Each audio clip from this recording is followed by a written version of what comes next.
it's actually a minute after 7. We call this continuing meeting of Lee County Zoning Board of Appeals. The order will be clerk as soon as she's seated. Call the roll. Craig Crowley. Here. Bruce Forrester. Here. Mike Trapp. Here. Keith Bolte. Here. Cont Here. All right, thank you.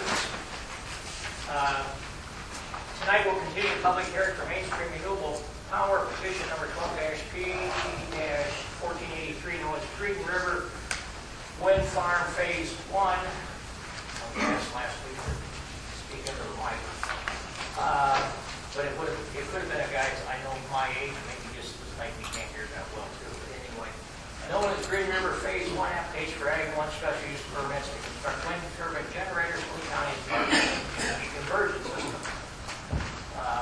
So at this time, we will turn it over to our moderator to continue last meeting's session. Thank you, Mr. Chairman. Welcome. Good evening again, everyone. I know I repeat this at the beginning of every session. However, I'm aware that there may be people who appear for the first time, and that's great, so I do repeat myself. My name is Tim Slavin. I'm a retired judge engaged as an independent contractor to what is called facilitate this hearing. I have no adjudicatory responsibilities. I am not for or against any particular position. I am a neutral. I am here hopefully to add some organization, efficiency, and flow to these proceedings. This is indeed Green River Wind Farm Phase 1 LLC's application for 46 special use permits as part of the wind energy conversion system. As shown by certificates of publication, notice of this hearing was published in the Dixon Telegraph on June 18, 2012. Notices to adjoining property owners have been provided. All who so desire will absolutely, and we want you to will be given an opportunity to be heard. But for everyone's benefit, I want to do it as orderly and as efficiently as possible. There are many possible reasons for anyone's appearance here this evening. You could be a member of the public as a citizen and spectator. You could be part of the applicant's contingent, or you could be an interested party. In this context, an interested party does not necessarily mean someone who is absolutely for or against the requested special uses, but someone who wants to be heard. If you do want to be heard, you will fall into any one or more of 3 categories. Category 1, you want to give testimony. This means you desire, under oath, to testify to facts relevant to the board's eventual decision. Such is not the time to describe your feelings or announce your opinion, but it is the time to refer facts, and you are subject to cross-examination. Everyone so wishing to testify will be given one opportunity to do so. Second category, you want to be able to cross-examine witnesses, but please, this is just to ask questions of a particular witness, not to argue with him or her, or not to testify yourself because you're not under oath. Everyone wishing the opportunity to cross-examine will be given one opportunity to cross-examine each and every witness. Or third category, you want to make the closing statement. This is your opportunity to tell the board how you feel or give them your opinion based on the facts adduced during the whole hearing process as to what their decision should be. Everyone so wishing to give a closing statement will be given one opportunity to do so. Again, everyone will absolutely have a chance to be heard. However, in order to try and add some semblance of organization and flow, there are 3 half sheets that were available at the door to sign up to participate. One indicating you wish to testify, another you wish to cross-examine witnesses, and the last indicating your desire to give a closing statement. As I said, they were available at the door and continue to be available from Alice Henkel. While signing up is not, under the board's rules, a prerequisite to testifying, cross-examining, or making a closing statement, I will initially be calling on folks using those sign-up sheets. Only after exhausting that list will I invite others to testify, to cross-examine, or to give a closing statement. If you signed up on one of those sheets, once you signed up, you will not have to sign up again at each continued session. I will keep those half sheets hopefully current throughout the proceedings. Written communications sent in advance of the hearing or any written material intended as something for the board to consider is subject to Board Rule Article 5, Section 12, that 8 copies be provided. Any communications received that did not comply with this requirement will not be considered by the board. Those communications received which conform are marked so far as Exhibits 1 and now through 18, and each board member has a copy and another copy made a part of this record in this matter. I will now review the chronological progress of the hearing. The applicant or his agent may make an opening remark, which has been done. The applicant presents evidence, one witness or document at a time. We are in the middle of that. I will place each of the applicant's witnesses under oath or affirmation. After each witness, the commission first, and then interested parties have the opportunity to cross-examine each witness. And please, I emphasize again, this is just the time for questions directed to that witness testifying. Then interested parties present evidence or witnesses one document at a time. I will place each of their witnesses under oath or affirmation. After each interested party witness, the commission and or the applicant have the opportunity to cross-examine each one of those witnesses. Rebuttal witnesses or documents are then presented by the applicant one at a time. The commission and or interested parties then have the opportunity to cross-examine applicant's rebuttal witnesses. Finally, surrebuttal witnesses or documents may be presented by interested parties one at a time. And the commission and or interested parties have the opportunity to cross-examine those interested parties' surrebuttal witnesses. The last stage of the hearing is that the applicant is given the opportunity for closing remarks, and any interested parties are given the same opportunity for closing remarks. Some sub-rules.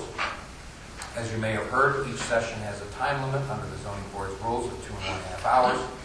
However, we certainly don't want to cut off somebody right in the middle of something, so within reasonable parameters, I will certainly let someone finish a particular stage when the time limit has been reached.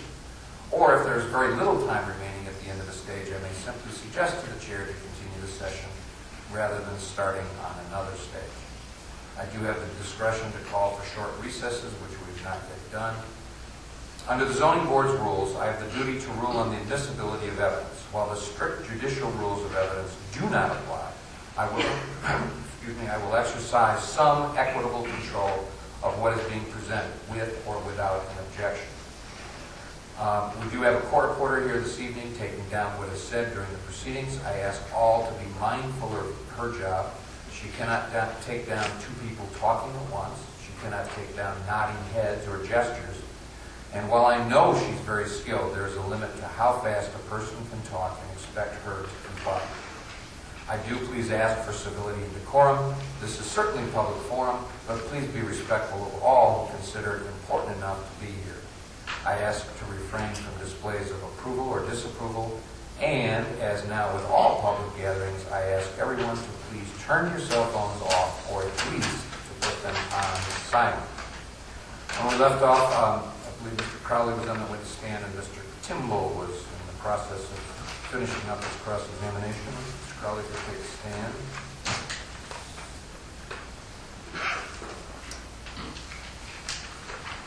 Tell me what testimony about, or affirm the testimony about the truth, whole truth, and nothing but the truth. I do. Jim Timble?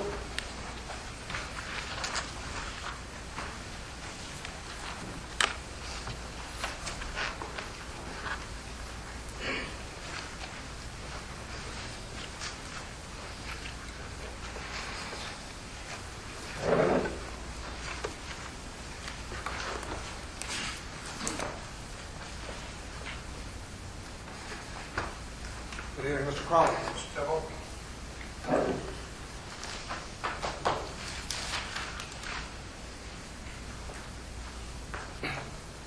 Excuse me. Of the many assessors you interviewed in Illinois, Iowa, Minnesota, and Wisconsin, were any of them not in favor of further wind farm development in their respective counties? I don't know. That was not among my questions.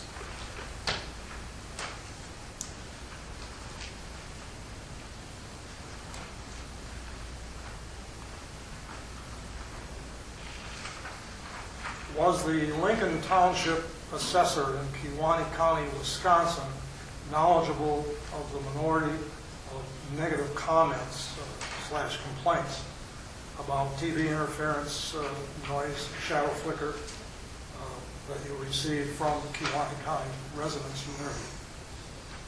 I believe so, yes. I did not specifically ask you that.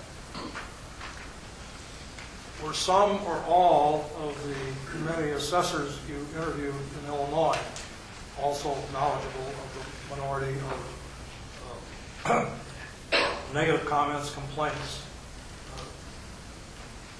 received from residents about TV interference, noise, shadow flicker, etc.? I don't know.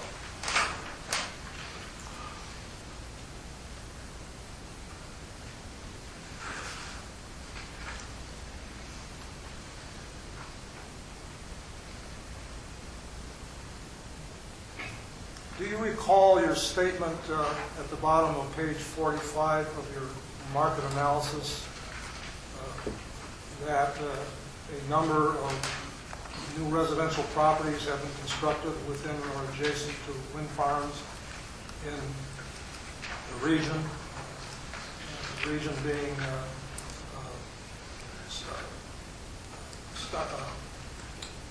Stark and Marshall counties around the village of Camp Grove? Yes.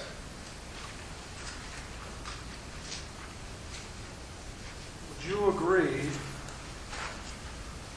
that the following 5 homes, which were the only ones per Marshall and Stark County records, 2011 and 2012 year-to-date records, must be the ones to which your market analysis refers? And those 5 were a home was built in Camp Grove, replacing a trailer that was on the lot. A home was replaced in La Prairie Township. It was rebuilt after a fire that burned most of it down. A new home was constructed in La Prairie Township, also an additional home, a third one, 4+ miles from the wind farm. Stark County, 2 homes. One, a $271,000 new construction in the town of Castleton, and the second one, $120,000 new construction, also in the town of Castleton, which is 3 3/4 miles from the Camp Grove wind farm. Are you asking me if those were among those that I included in my analysis? Well, yes. Let me repeat the question. Said, would you agree those are the homes that were included in your report? Yes. I do not know the specifics of each of those, but I assume that they were. Yes. Okay. Would you classify a home replacing a trailer in the same lot or a home rebuilt after a fire as a new property investment in the footprint of a wind farm? I would consider it so, yes. Thank you.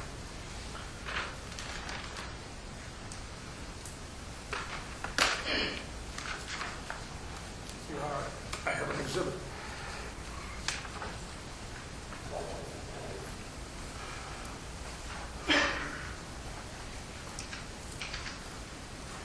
This, Mr. Porter, will be 19. You can go ahead and inquire. I'll keep trying to mark them and listen, Mr. Kimball. Well, Your Honor, my next question is involved with...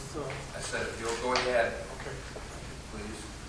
Mr. Crowley, do you now have before you the 2009 Ernest Orlando Lawrence Berkeley National Laboratory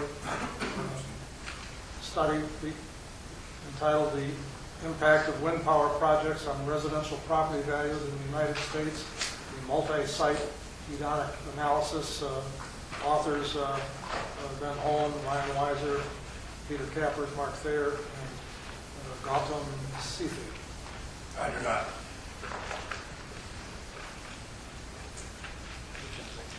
He didn't get his chance. Oh, I thought that was hers. Oh, I'm sorry. Pardon me, I did.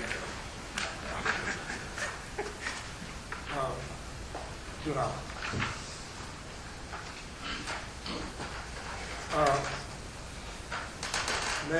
refer to this report as the Berkeley report for the... No, you can refer to it as for Exhibit brevity 19. purposes. Exhibit 19. Exhibit 19.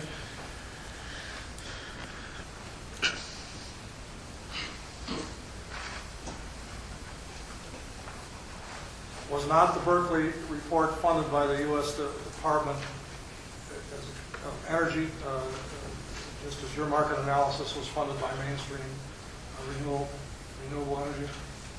It was, and as my understanding, that it was funded by the Department of Energy. Thank you. Did you not state that the conclusion you reached in your analysis is well supported by the Lawrence Berkeley, or Exhibit 19? Yes. And did you not conclude on page 47 of your analysis that the completion of the proposed improvements outlined in the Green River Wind Farm proposal application, and I quote, will not adversely affect either the marketability or the market value of other properties in the immediate market area? Yes. Will you please turn to the abstract page, which is page 4 pages in, of the exhibit.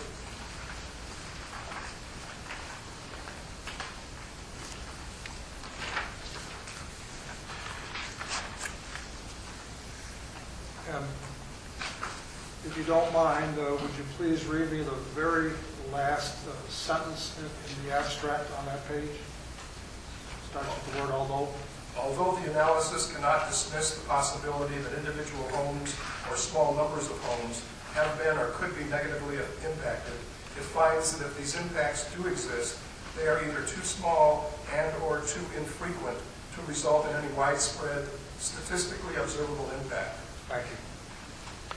Do you agree that the authors of the Berkeley report concede the possibility that some homes in the footprints of wind farms they investigated may suffer negative impacts to their property value? It so states that, yes. If Berkeley's indismissible possibility did materialize for some homeowners within Berkeley's studied wind farm areas, even though the sample would be too small to result in any widespread statistically observable impact in per Berkeley report, would not the affected homeowners be permanently stuck with damaged property value? I don't know. This study was not my study. My study indicated that there was no provable indication of any situation in which values were impacted negatively because of existing wind farms. This is a completely different study that I simply cited because the results were very similar to the ones in my study. Thank you.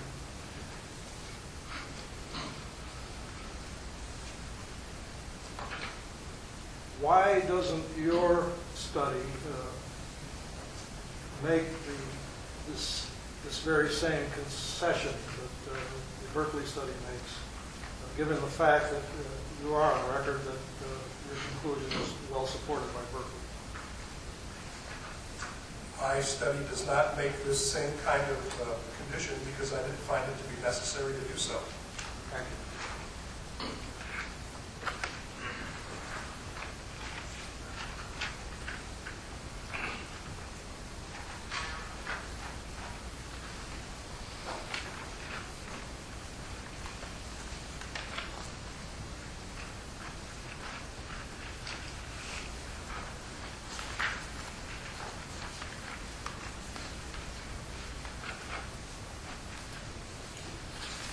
Just for a moment.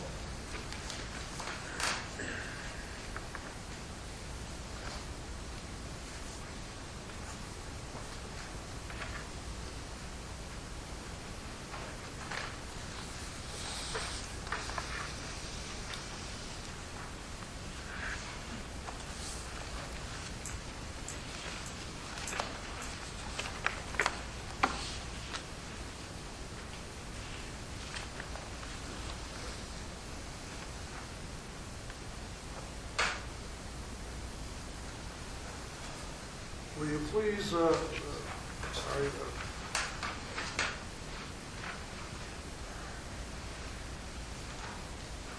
do you acknowledge that Exhibit 11 of this hearing is the values in the wind study conducted by Clarkson University?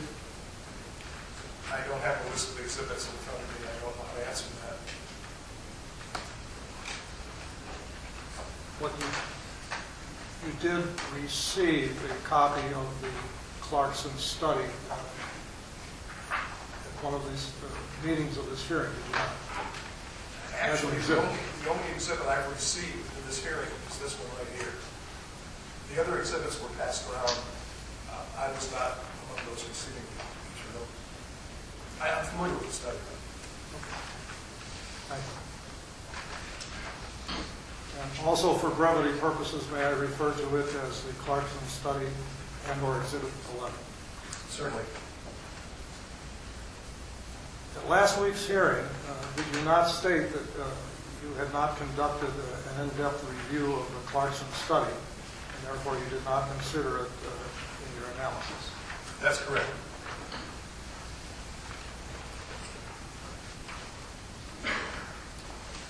Did you also state on August 1st that you did skim the Clarkson study and that you disagreed with its conclusion that wind turbines do negatively impact property No values? objection, asking an answer, or we're going to go through every question again? The point's well taken, Mr. Kimball. This hearing's going to last long enough without repeatedly asking the same question. Now, I want everybody a chance to be heard, but let's not cover the same ground again and again.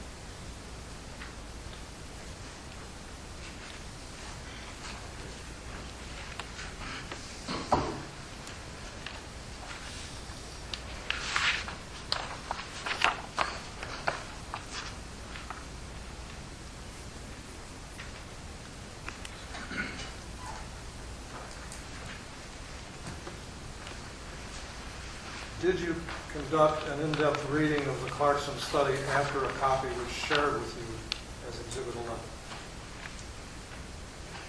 Once again, I did not receive a copy of Exhibit 11.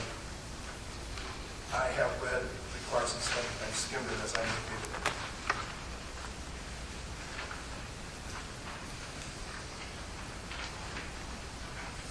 On August 1st, you stated that the Clarkson report was a paper, not a study. Did you not? Same objection. Forward. Answer the question.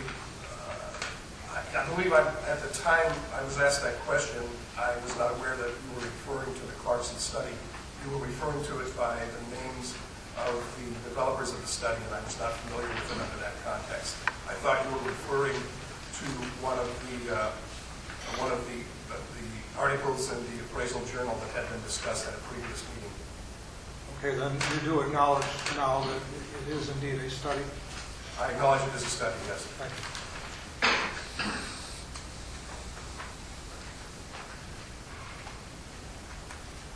Are you aware that the Clarkson report, unlike Berkeley, used an empirical approach which controlled for omitted variables, endogeneity, basis, biases, etc.? I indicated before I only skimmed the study. I did not go into any detail. Okay, are you familiar with the term endogeneity bias? It's, to a certain extent, yes.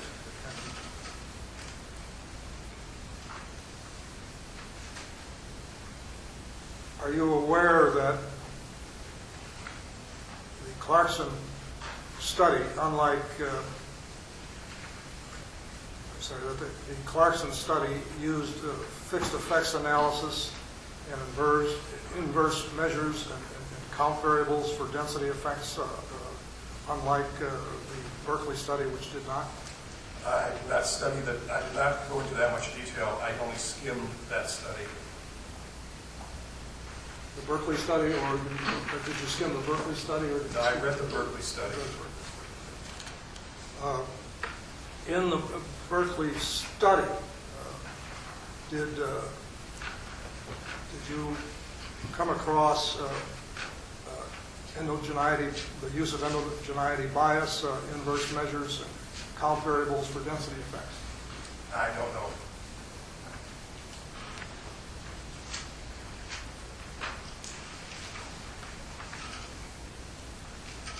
Are you aware that the Clarkson study used a 0 to 3 mile distance to homes criteria as opposed to a 10-mile criteria deployed by the Berkeley study? I did not go into that much detail in the Clarkson study.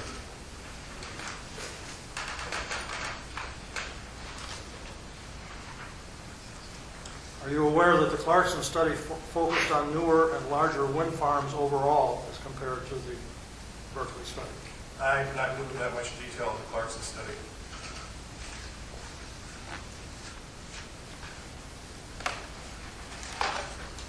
Are you aware that unlike the Berkeley study and your market analysis, the Clarkson study was independent, was not requested or funded by a third party? I did not go into that much detail in the Clarkson study.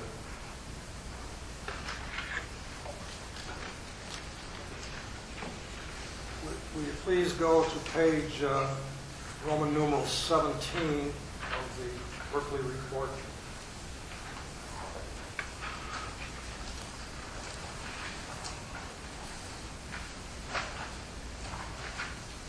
I'm sorry, what page again? Roman numeral 17 of the Berkeley report, please.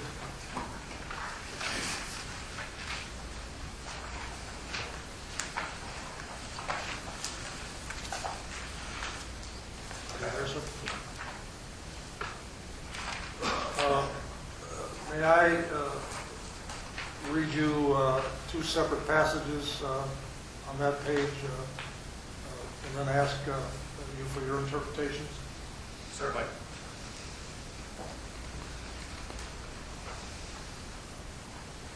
Beginning of the second paragraph.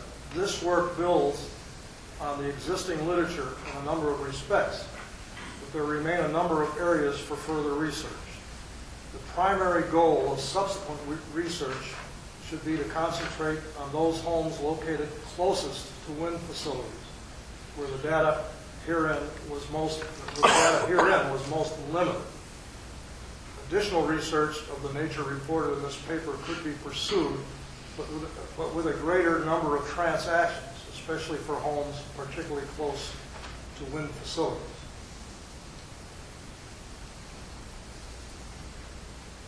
Mr. Crowley, doesn't this statement describe actions the Clarkson study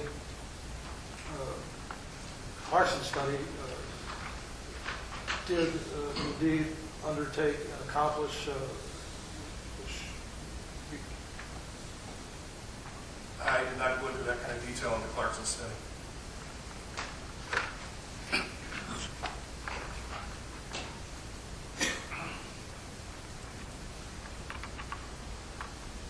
Last Wednesday, when I asked you if you chose to specifically visit residences closest to wind turbines, I believe you stated that you did not. Is that correct?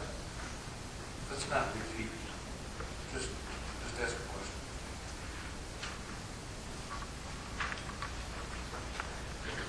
question.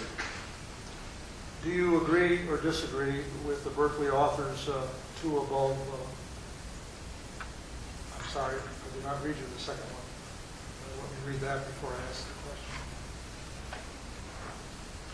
Finally, it would be useful to conduct a survey of those homeowners living close to existing wind facilities, and especially those residents who have bought and sold homes in proximity to wind facilities after facility construction, to assess their opinions on the impacts of wind project development on their home purchase and sales decisions.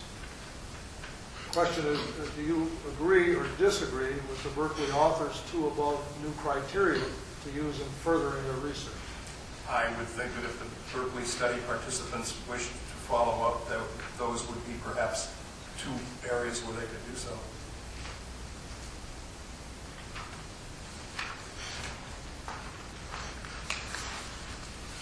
Would you please go to the very next page, sir?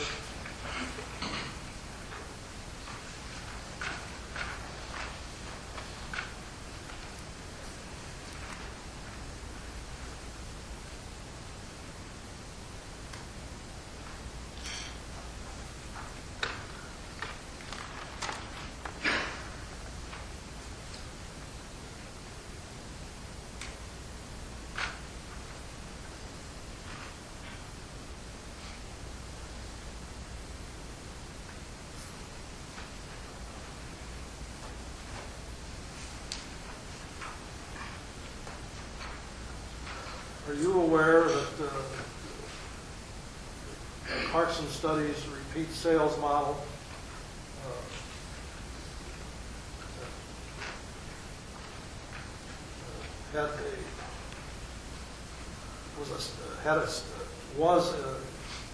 encompassed a sample involving 1,903 parcels that sold more than once, involving 3,890 transactions. I did not go into that much detail in the Clarkson study.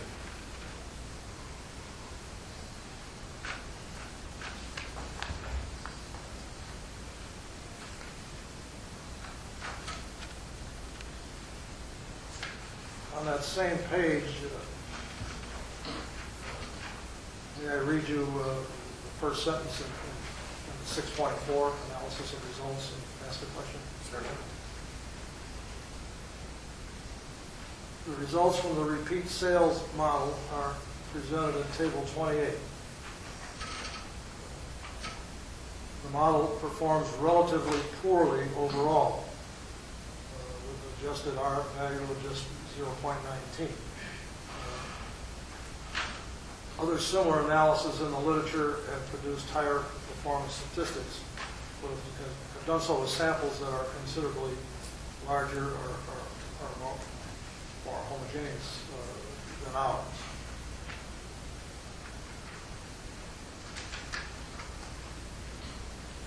Doesn't the statement I just read lend credence to using a greater volume of samples for repeat sales models? I'm not sure I can answer for the developers of the Berkeley study. I don't know how else to answer that question. I was not involved with the Berkeley study. Okay. Would you say, from the wisdom of your profession, that the greater volume of repeat sales models the more likely one would come to the best conclusion? That appears to be what they're saying in this study. Thank you.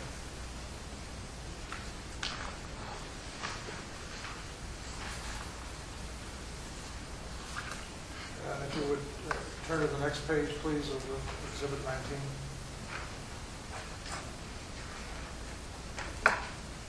Again, may I read two of the sentences on that page and follow through with questions? Certainly. You don't have to ask me that. Just ask questions. All right? Okay.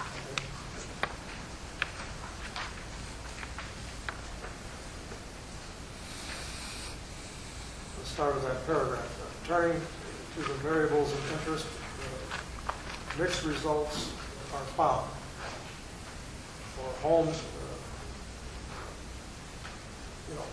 I can save reading that and go down and save some time.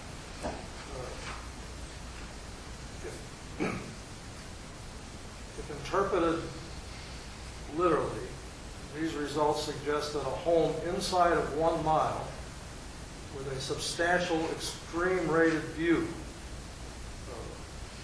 of a wind turbine would experience a decrease in annual appreciation of 2% compared to homes with no views of turbines, but simultaneously would experience an increase of 3% in appreciation compared to homes outside of 5 miles. Therefore, when compared to those homes outside of 5 miles and with no view of the wind facilities, these homes would experience an overall increase in appreciation by 1%. These results are counterintuitive. My question is, in admitting that their findings are that homes within 1 mile of wind turbines appreciate more than homes 5 miles away, admitting that that is erroneous and a result of the report, is Berkeley also admitting to a shortcoming in its study? I don't believe that stating that it's counterintuitive means that it's erroneous. We observe many things from day to day that are counterintuitive, but that doesn't necessarily mean they're wrong. Thank you.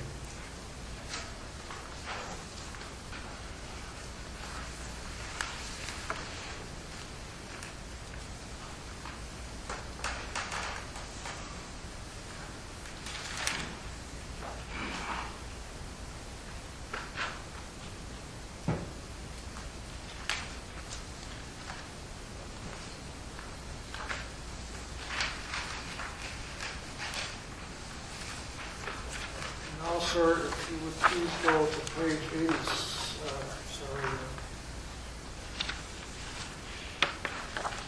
page 98.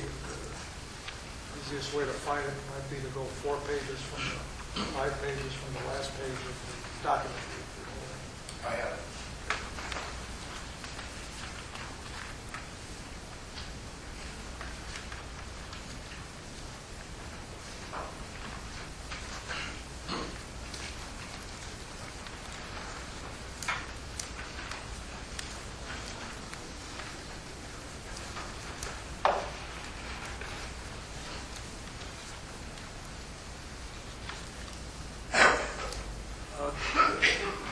Do you recognize this as the 2000 to 2007 sales transaction study Berkeley conducted in Lee County? There's no title at the top. I don't exactly know what it is. Well, It says it's a variables of interest statistics. do you see in the chart at the top of the page, towards the bottom, distance to nearest turbine? Do you see that category? I do. And you're not realizing that these charts, which there are several of them in the Berkeley study, are counting the number of sales transactions under different circumstances.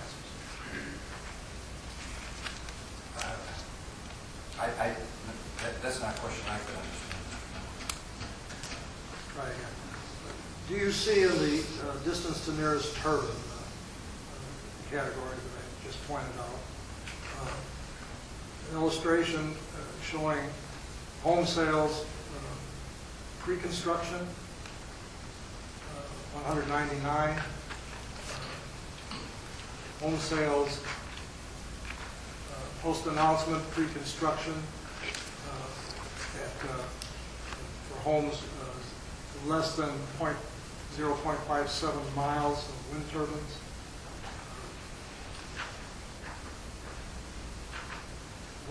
One sale there, one sale for... Mr. Timmel, that's the longest question I've ever heard. Look, I'm sorry, somebody had a hard time answering that because you lost my question.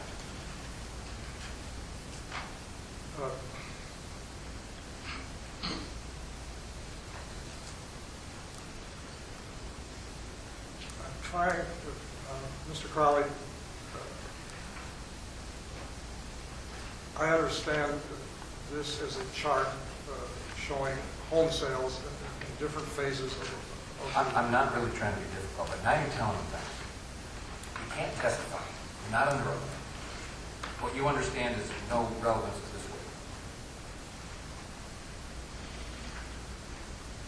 Mr. Crowley, do you or do you not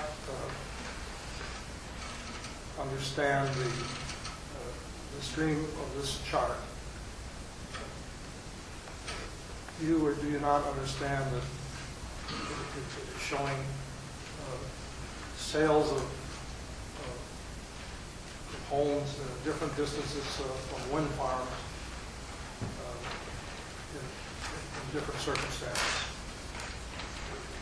That appears to be what it shows, but I was not a participant in this study, and your questions may best be put to Mr. Holland, Thayer, and the other developers of that study.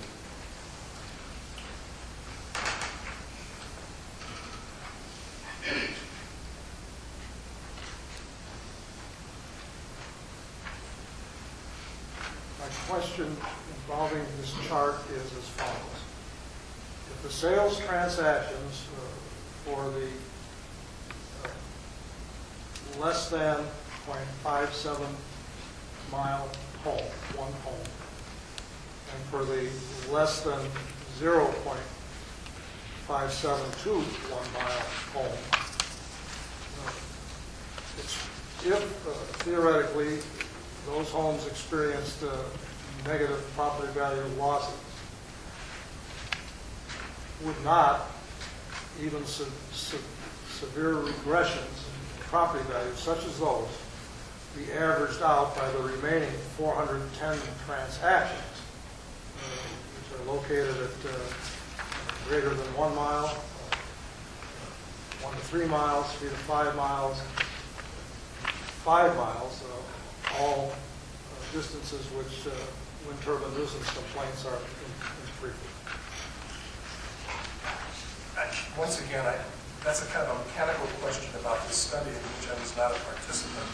I can only state what I did, restate what I said last time I was here, and that is that the selection of sales activity within close proximity to the wind farms is going to be limited by the sheer fact that there are fewer homes in that close proximity than there would be within a wider area radii.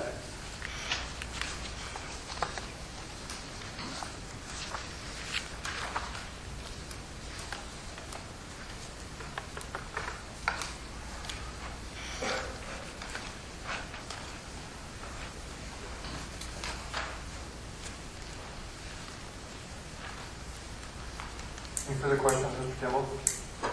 Yes. I remind you, last hearing you said you had about half an hour left, and you've gotten about 40 minutes now.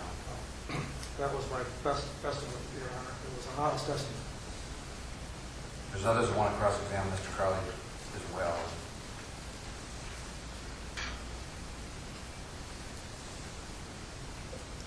Mr. Crowley, isn't it true that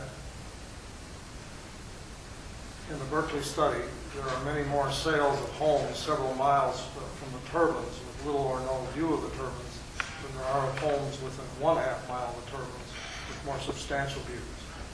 Exactly because of the reason I just stated. If one draws a very small circle, one will find fewer instances within that small circle than one would find in wider circles, a series of radii that extend from that area. Fewer instances of what, sir? Of anything. Of anything. Thank you. Wouldn't it be true, couldn't it be true that one home located 1/2 mile of the turbines, whose value is reduced to 0 because nobody wants to buy it, would not be noticed because its value reduction is averaged in with 100 or more sales of homes located miles from the turbines, whose values are not expected to drop? I don't recognize too many instances where residential values are 0, so I don't know how else to answer that question. Would you say that in terms of home sales, a 1% reduction would be considered a significant reduction? Say $3,000 on a $300,000 home? I would not consider that to be a significant reduction because it would be difficult to localize exactly its source. So, if we had 100 homes at $100,000 each, the average value would be $100,000, correct? 100 homes 100,000? You asked me a question, let me answer. If you have 100 homes valued at $100,000 each, their average value would be $100,000, yes. And if we had one home at $0, one of those homes at $0, like the Enns home in Denmark, Wisconsin, that I asked you if you had heard about, abandoned home. And 99 homes at 100,000, the average value would be 99,000. Is that correct? I don't recognize a zero value. It's a very uncommon circumstance that I've never encountered.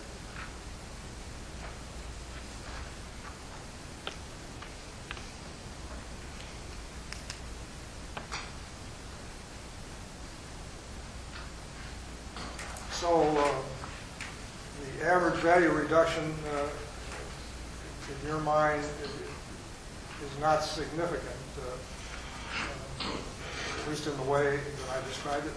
Well, a 1% difference in either direction in the value of any parcel of real estate is very difficult to localize to a specific cause.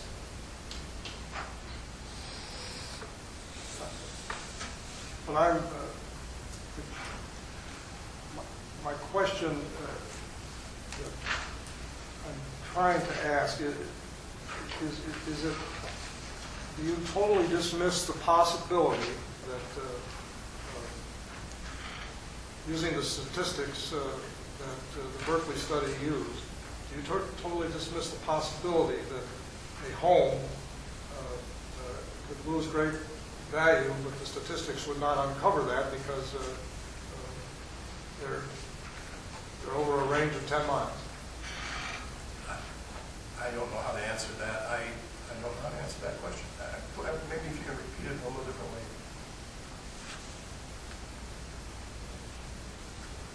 Is it not possible that a home that theoretically loses a significant property value because of its closeness to wind turbines could not be singularly identified using the statistics of the Berkeley report? I don't know. I was not a participant in the Berkeley report.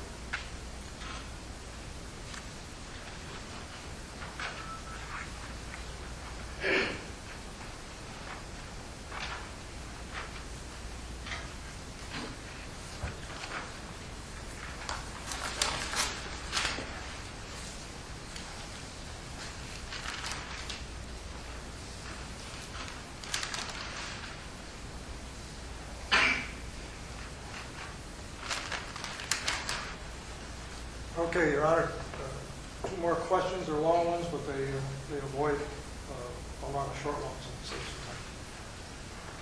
Mr. Crowley, is it true and accurate that your conclusion that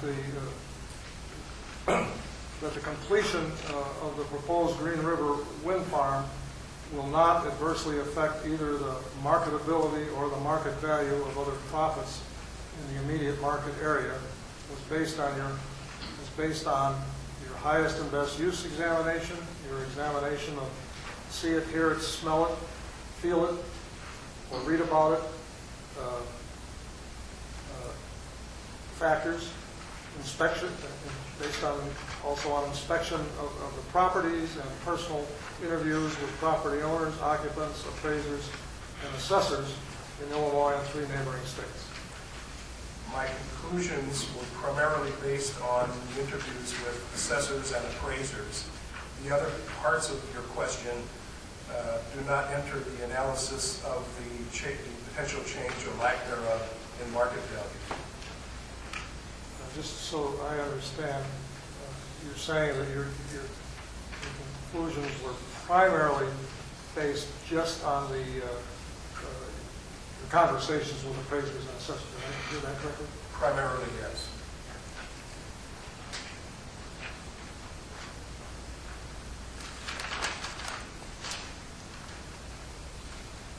Is it also true that none of the following measurements, efforts, peer-reviewed studies, or investigative techniques were considered for or included in the scope of your analysis? an analysis of wind turbine height factors in proportion to distances from homes, choosing homes to visit, which were located very close to turbines. Should have said choosing homes to visit exclusively, very close to turbines.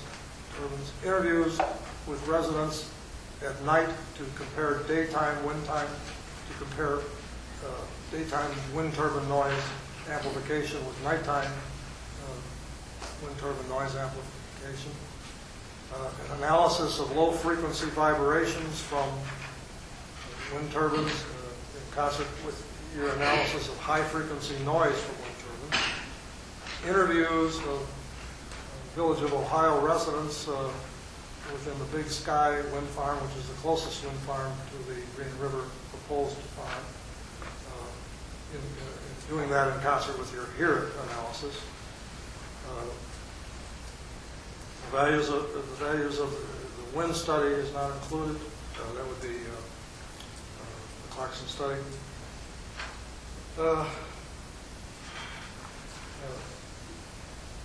Wind turbine noise studies such as Fry Hayden, Bruce McPherson, Carl Phillips, which link wind turbine low frequency driven illnesses to property value losses. Am I correct? That's a question. Can you answer the question? It is true that none of that information was part of my scope of assignment in this case.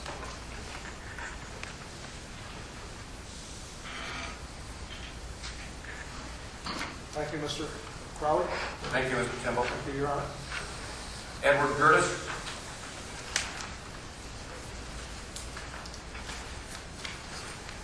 You're not represented by Mr. Porter. Is that right, Mr. Gertis? Okay.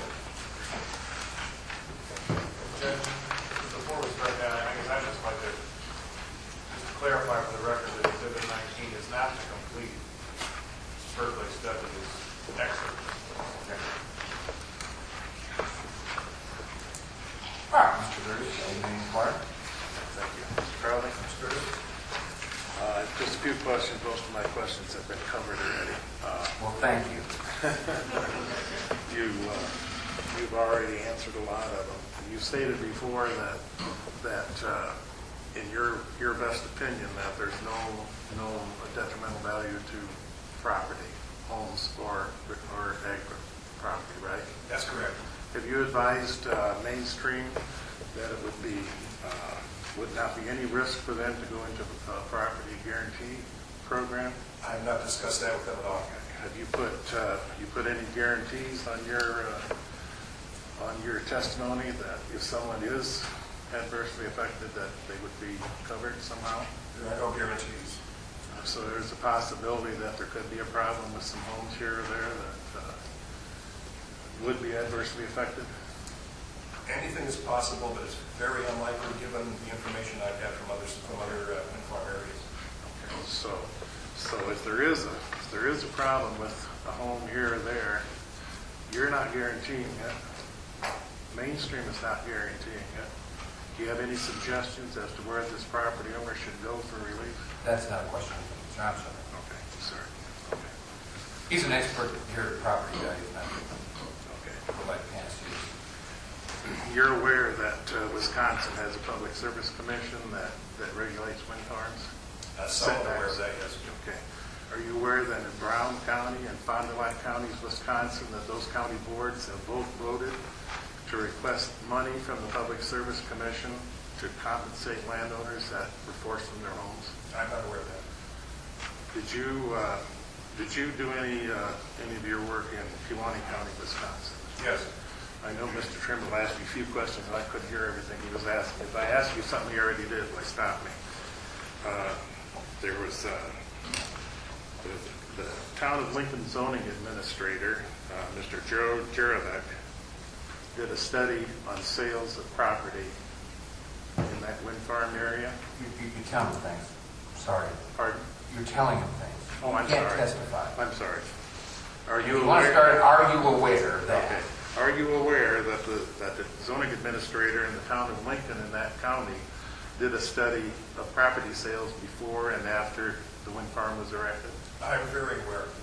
Are you aware that the results of that survey showed that within a mile of the wind farm, there was a 26% decrease in selling price of homes, and outside the mile radius, there was an 18% decrease in sales prices? I discussed that very case with Mr. Jerebick on a number of occasions.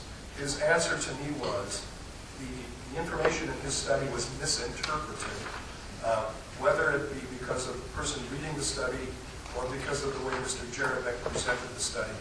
But I have talked with him on numerous occasions. He has indicated to me that his study it actually indicates just the opposite, that there is no indication that value loss in or near the wind farms have ever occurred. Were there not also a couple homeowners that were negotiated with and bought out by the Public Service Commission and the homes bulldozed? I'm not aware of that. I have that information here. A couple other things I wanted to ask. In your summary, you stated that you saw no problems with noise, no problems with low frequency vibration, and no real problems with shadow flicker. Is that correct? I'm sorry, what was the last item you mentioned? With shadow flicker? I indicated that, to the best of my knowledge, all of that information would be covered by the proposal and all of the requirements would be met. Okay, but you did no studies? Did you do any studies? I did no studies of sound or shadow flicker or vibration.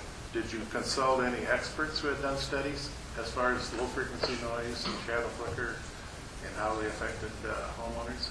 I did not believe that kind of information will be presented here. Just answer the question.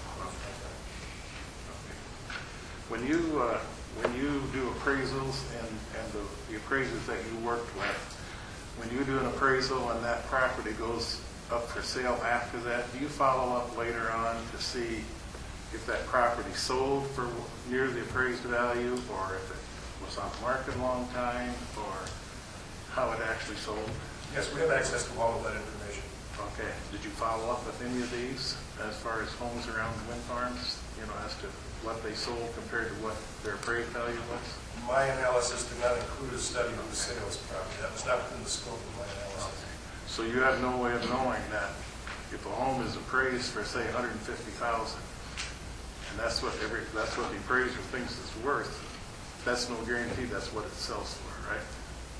That's never a guarantee in any case. Okay. So that really makes your study kind of irrelevant, doesn't it? Wouldn't the best basis be to have the actual sales of the home rather than just what you think they're worth? Are you asking me if that's an appraisal or if that's from my study? No, I said, in your opinion, wouldn't it be a better study to actual study sales rather than appraisals? Well, I did not study appraisals, nor did I study sales. The scope of my analysis was, as I've indicated numerous times, Okay, but the appraisers that you worked with that you questioned, did they study sales when they gave you their opinions, or did they just go by what their appraised value of the home was? Their answers were based on their experience, which would include sales data. Okay. That's all I have. Thank you, Mr. Garrison. Thank you for being sensitive to other questions people asked before. Thank you. Nancy Timball.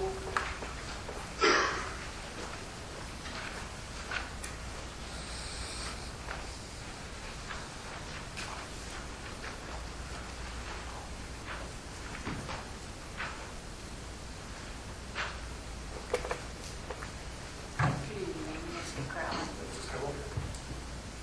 Timball, T-I-M-B-L-E. Go ahead. How does determining the highest and best use of land relate to determining whether home values will be impacted? The analysis of highest and best use, in this particular instance especially, was based on typical requirements with planning and zoning commissions as to whether or not a proposed special use would be granted.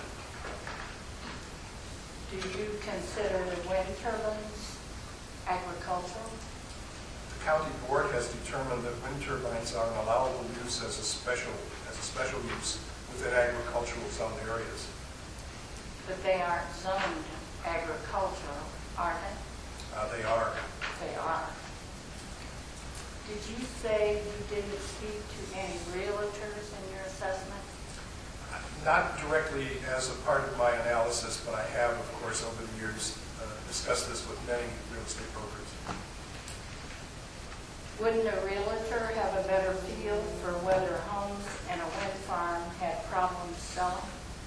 The reason that I chose to interview assessors and appraisers rather than real estate brokers is because appraisers, by their very training, are looking for values and effects on values, whereas real estate brokers and salespersons are trained to buy and sell real estate. Wouldn't a realtor be able to tell you whether homes close to a turbine had reduced their asking price because of turbines? So would appraisers. Did you ask the appraisers how many homes in a wind farm sold for the appraised price? That was not one of the questions I asked. Did you ask the tax assessors how many homeowners in a wind farm had requested tax adjustments and been denied? I talked with at least the zoning, the tax assessor here in Lee County. She indicated to me that a number of persons had indicated that they would request a reduction in assessed valuation because of the wind farm. And I hope I'm remembering her answer correctly when she told me that in most instances there was a reduction in the assessed value, but not because of the wind farm, but because of the drop in real estate values in rural areas in general. Did you see any for sale signs during your drive through the proposed wind farm area? I only believe I saw one that I can recall. Did you stop and ask why their place was for sale? I did not. That was not within the scope of my analysis. Did you drive through active wind farms? In many cases I have, yes. Did you see any for sale signs there? Perhaps the best way to answer this question is to refer to a study and analysis I did some time ago in McLean County when I studied the number of listings of properties within a couple of communities within one of the wind farms there. The names of the towns escape me. One was Aerosmith, and I don't remember what the other was. I counted the number of for sale signs in each of those small municipalities and developed a ratio of the number of properties for sale based on the population. I then investigated two other communities of similar size in McLean County away from the wind farm. They were at least 5 and in one case 10 miles away from the wind farm. Did the same thing, counted the number of for sale signs, developed a ratio based on the population of those communities, and found no difference in either case. Did you drive through Walnut and Ohio? Partially, but I did not do it specifically. Do you consider a person who lives near a wind turbine an expert on what they are experiencing? From their own personal observations, certainly they would be. Thank you. That's all my Thank questions. you. Thank you. David Ackerson? Okay, sorry, I didn't see it.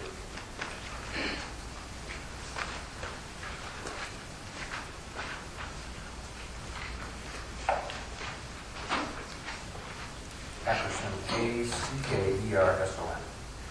Thank you. Mr. Crowley, you say for the proposed wind farm footprint, best use is agriculture, right? Yes. And then you said that Did you say then that this agricultural land allows residents to live in these areas? That's correct. Zoning, agricultural zoning in Lee County allows for residential property. And is there a law that agriculture zone land must have crops on it? I know of this. I'm sorry, he's not an expert on, legal expert. Well, he commented on it. No, he commented on property values and highest and best use in zoning, but not laws about. Well, either way, the homeowner can the homeowner do whatever he chooses on his property? To the extent that that's a legal question, I probably can't answer that. You can't answer that. And that question, no, we can't grow marijuana. Yes, I mean, that's not much of a question. I mean, that's a difficult question to ask. Answer, not ask. If the residents that own this land planted trees on it and let it grow up into a woods, they could. Is that right? I don't know. If the residents that own this land wanted to dig a pond or a lake, they had this option. Is that correct? You're asking me legal questions, and I don't know how to answer them. That's a legal question. It sounds like it to me. If the residents that own this land wanted to leave it to go to prairie to the animals and the birds, they could do this. Is this correct? Once again, that's a legal question. Are you aware that the government offers the CRP to turn the land into prairie, and they pay them so that the land goes back to natural ground? I'm aware of CRP programs. Okay. So then it's inhabited by animals and birds, correct? I suppose. And the residents are the owners of this land, correct? The owners of the land are the owners of the land, And not the necessarily be the resident. Right. So wouldn't it be considered then that these residents have this land and these homes that allow agriculture? If they're in an agricultural zone area, yes, they would be. Right. You said the other day, you said that when you were out driving, well, it was a couple weeks ago now, when you were out driving around looking at the proposed wind farm footprint, you looked at homes and properties 1 to 2 miles outside of the footprint. No, I did not. You didn't say that. I did not say that. Okay. Did you say to the question of seeing historical sites that you did see some historical sites? I believe I said I saw some nature preserve sites. And then you've seen the Green River Wildlife Preserve also? Yes, that's correct. And did you say that you did not visit because it was not in the footprint? That's correct. Why wouldn't you, when it was directly across the road from the footprint? It was not within the footprint. Do you know there are 11 proposed windmills inside of 1 mile to the Green River Wildlife Preserve just in East Grove Township? You have the map, right? He said, did you know? Yeah. Yes, I did. Okay. Did you know that there was 6 more proposed in Hamilton Township within 1 mile of the Green River? I'm not specifically certain of that, but that would be reasonable. Do you think that this would have warranted interest in the Green River Wildlife Preserve? It was not within the footprint and therefore not within the scope That's of my not analysis. the question.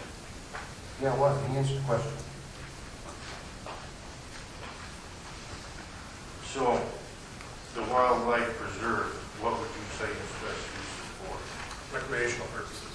Recreational for wild animals, birds.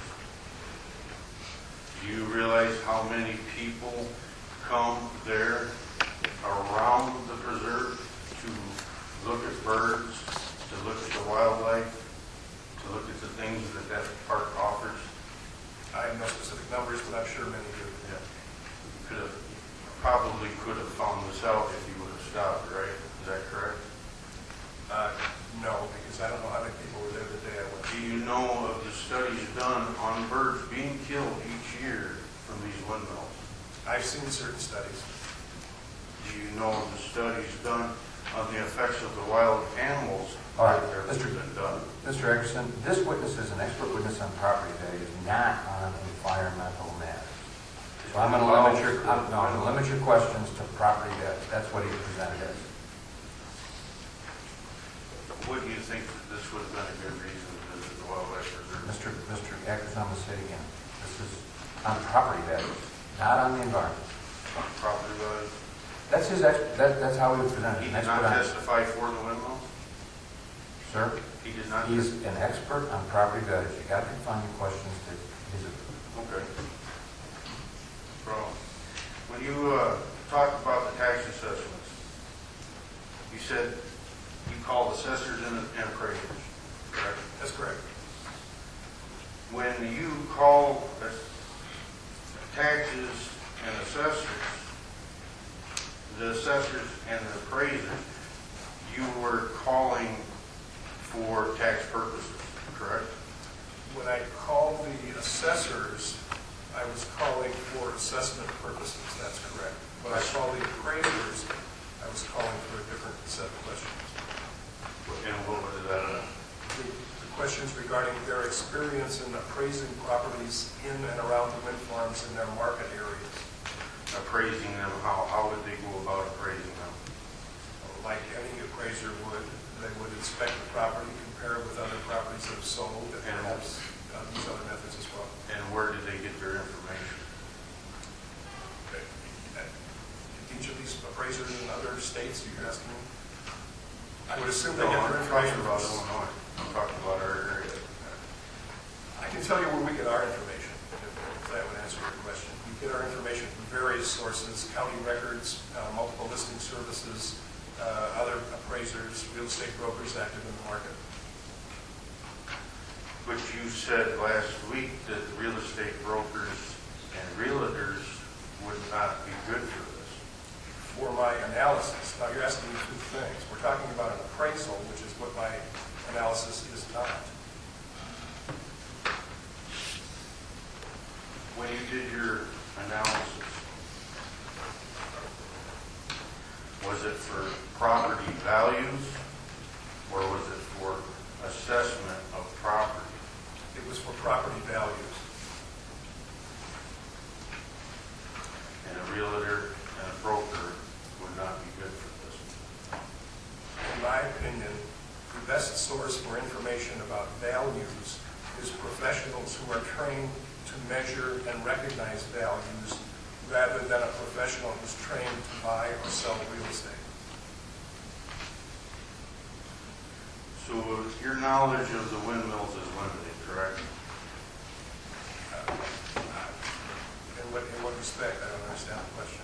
You're not an expert on the windmills. I am not an expert on the windmills. So we can kind of disregard your testimony on the windmills. You can disregard that, but you cannot disregard my testimony about values. And you said you lived in Spring Valley, is that correct? That's correct. Small town. Small town. When you were looking for your home, did you look for a hog confinement to live by? There are no hog confinements in Spring Valley. Mr. Eggerson, his personal experience, when an expert presented, he's testifying as to his expertise, the basis of his opinions, not his personal experience. He said, No, he no, said that no, no. We got to confine to his expertise.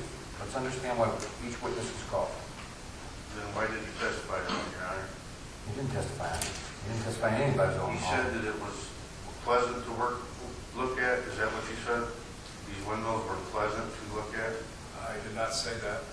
What was it that you said that was pleasant? I said that they're designed in such a way to eliminate many of the objectionable factors.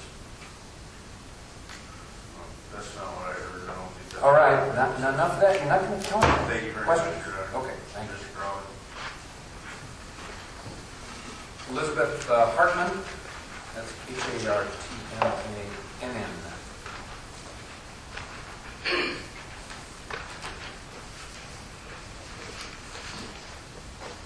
Good evening, gentlemen.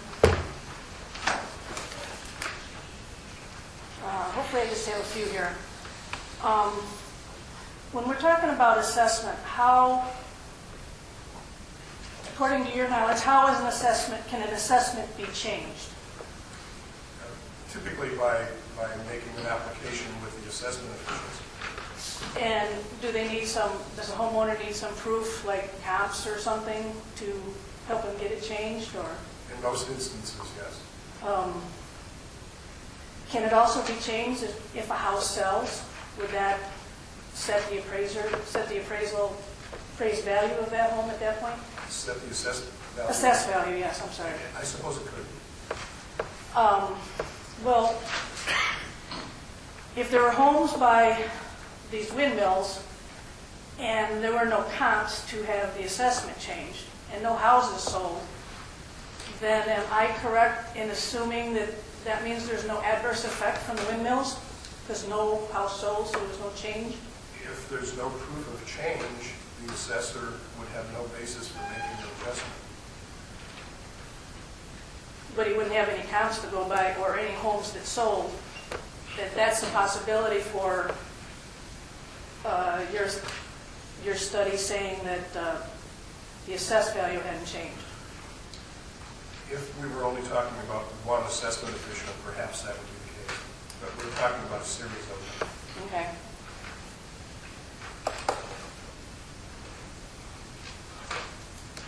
Okay, you're not an appraiser, correct? No, I am an Oh, appraiser. you're an appraiser, okay. Well, maybe you can help me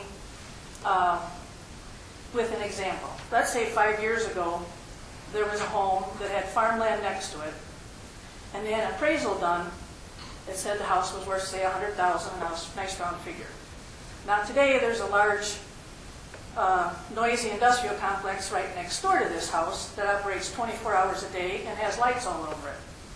Given that the economy would remain the same, and the home was kept up to the exact standards as it was 5 years ago, would you expect the appraisal on that home done today to be the exact same appraised value as it was 5 years ago? The appraisal process would involve a search for other situations in which the same sort of proximity existed, and the value determined from those other comparables would indicate what the value of that house is today. But if with your knowledge of real estate, given that there was vacant farmland there 5 years ago and an industrial complex there now, would you really expect it to be the exact same appraised value? It would depend on a number of factors. Okay. I believe last week you said something that you testified earlier that you took Mainstream's word on shadow flicker. Is that correct? It's my understanding that they will be presenting experts in that No, category. just answer the question. I said that, yes. Can you tell us what Mainstream told you as far as shadow flicker is concerned? I don't believe there were any specific indications other than the fact that they did intend to provide information about that. Did they mention how many days they figured there would be shadow flicker on that? I'm sure that their experts will tell you that. Did they mention it to you? That's not the question. Answer the question. No. Okay, thank you. Thank you. Thomas, it's either Stefan or Stefan. If I mispronounce, I apologize. This reporter, that's Thomas. S-T-E-P-H.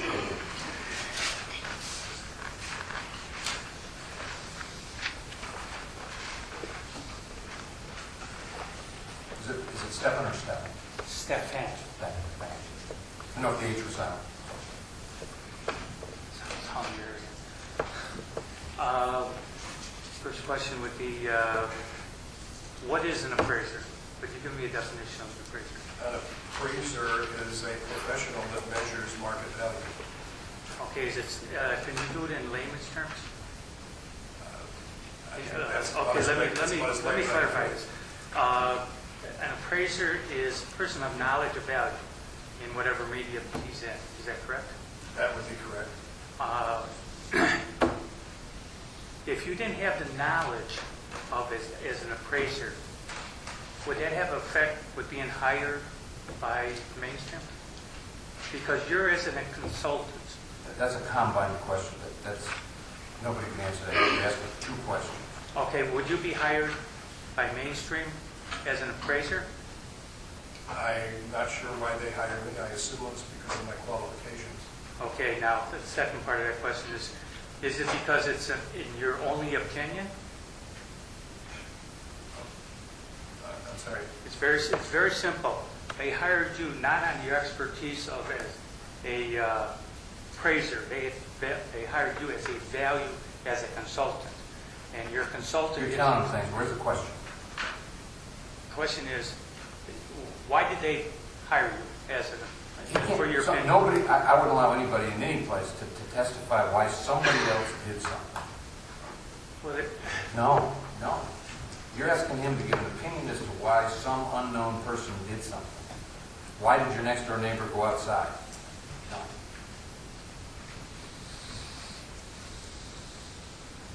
Okay,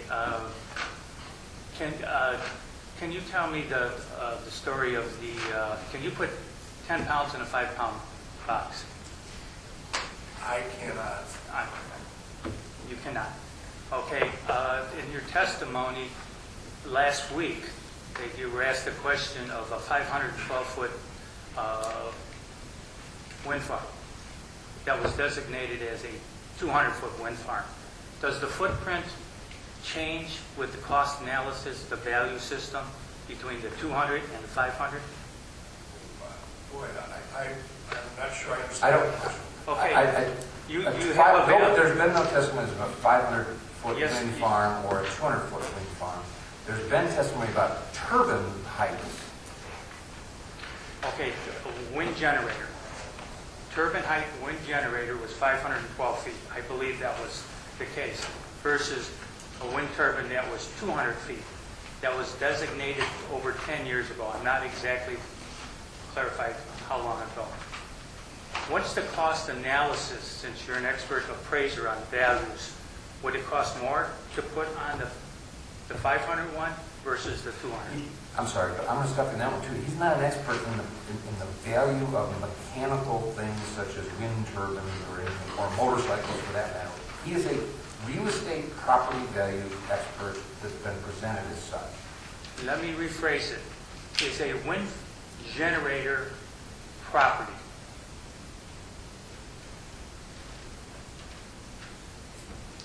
I'm sorry, is a wind generator property? Right. Yes. Okay. Now, is the value of a 200 versus 500 different price? Sir, I'm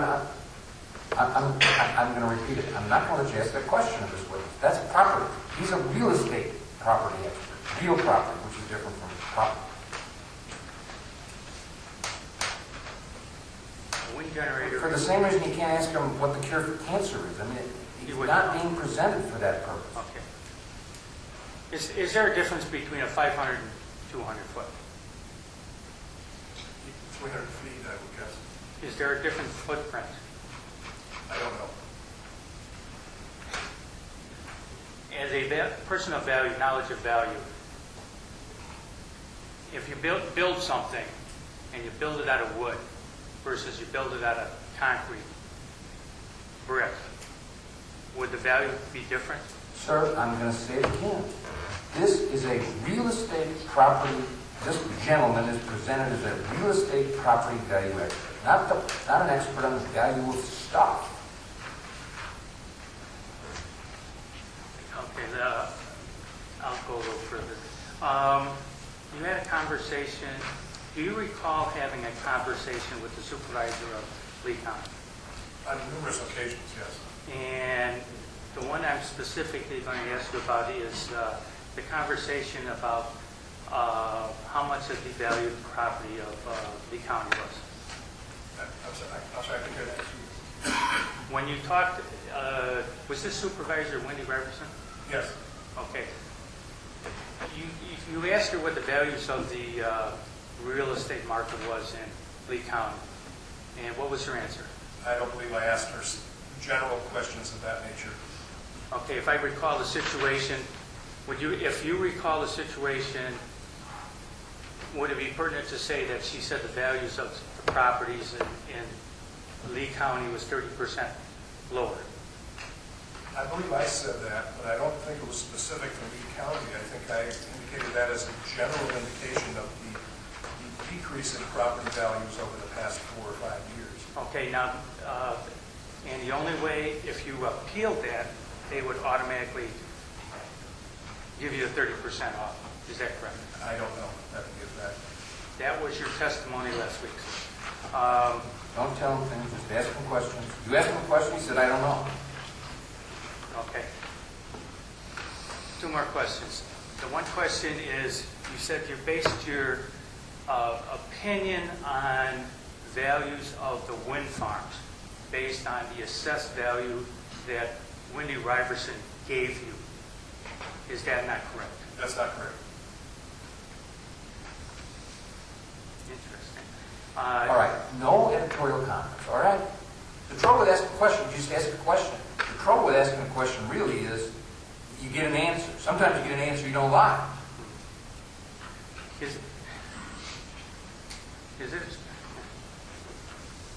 Is it a standard practice by wind farm people to use the assessor's value?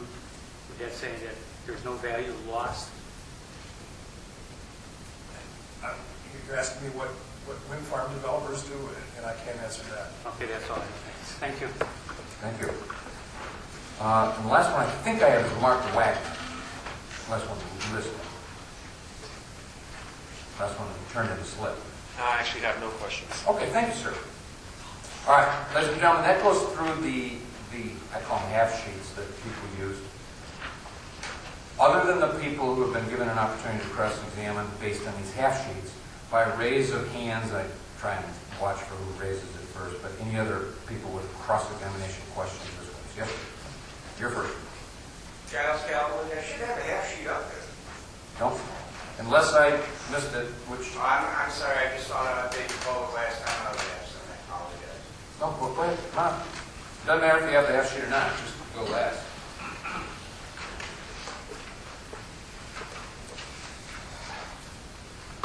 Sir, if I could get your name and spelling. Yeah, I don't have your spelling.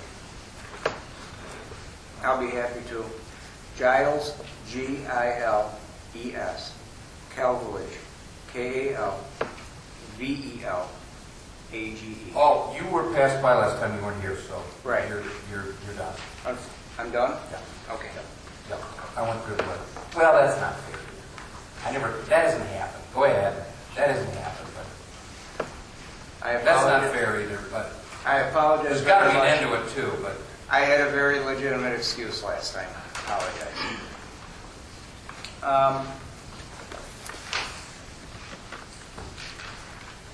Mr. Crowley, thank you so very much for taking the time to answer all of these questions.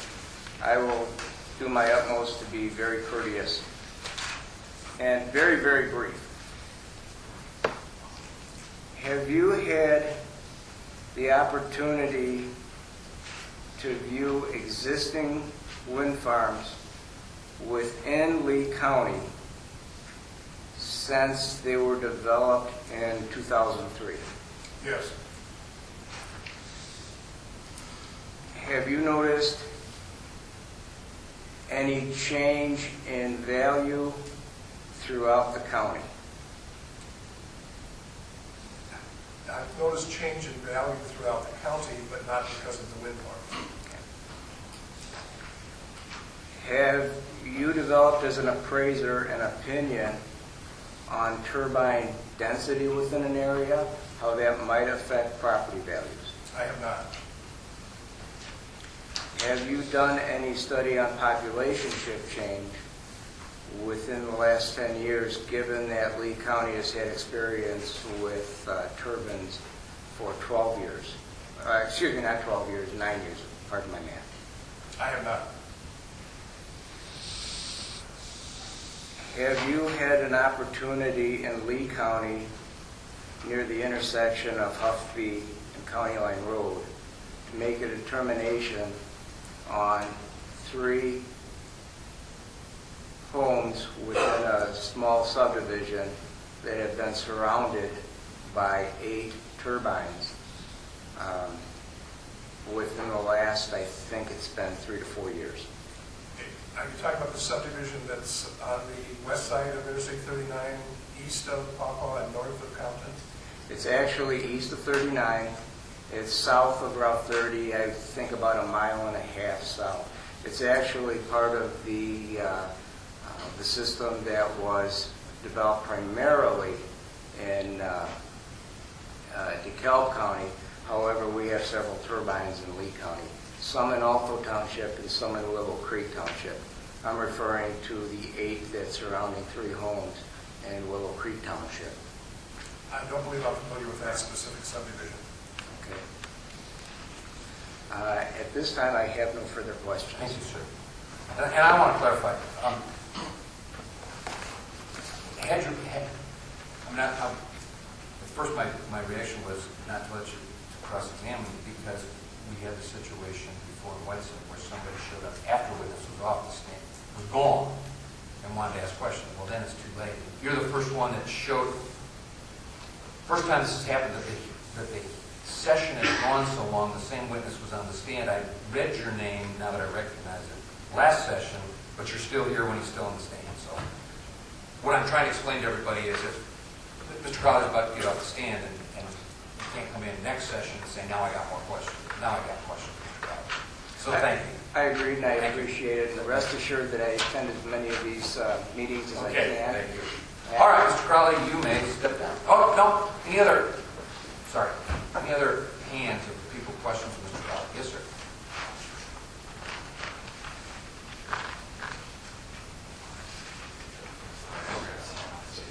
That's right.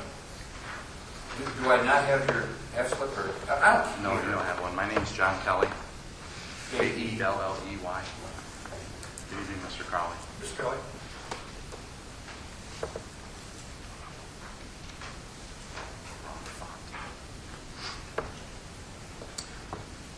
At the last session of this hearing, you testified that residential property values have declined over 30% since 2007. Is that correct? That's correct. And that was an average, by the way. I mean, every property had changed by exactly that number. On average. And was it the same conclusion for commercial properties as well? Actually, commercial properties are much more variable. Some cases, the decline has been more than that. Some cases, less than that, depending upon the type of property. Agricultural property is included in that? Agricultural properties, on the other hand, have continued to increase in value. Thank you.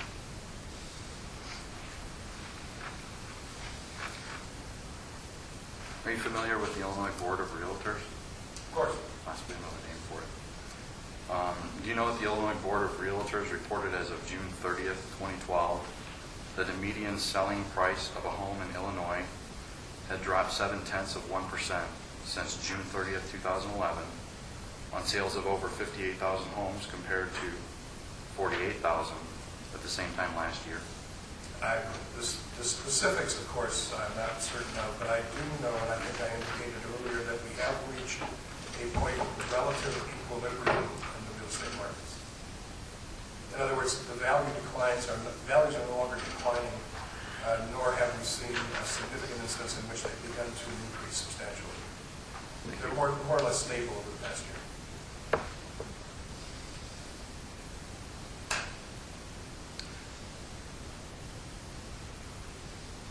Did you also know that the Illinois Board of Realtors in their report reported that Lee County saw a decline in the median selling price of a home that was 23 times greater than the state decrease, roughly 16.6% between that same time frame?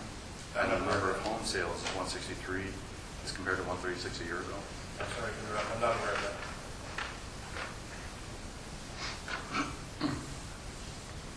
Are you aware of any other county in the state where more wind towers exist than Lee County? By number, I believe that McLean County may have more. How about operating wind turbines? I believe those are operating turbines. Okay.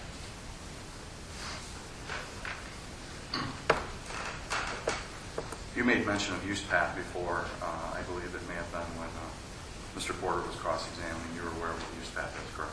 Yes. USPAP was recently updated by the Appraisal Standards Board, correct? It's updated every 2 years, that's correct. And there's a test or actually a class you have to attend to remain certified, and you've taken that I have. class.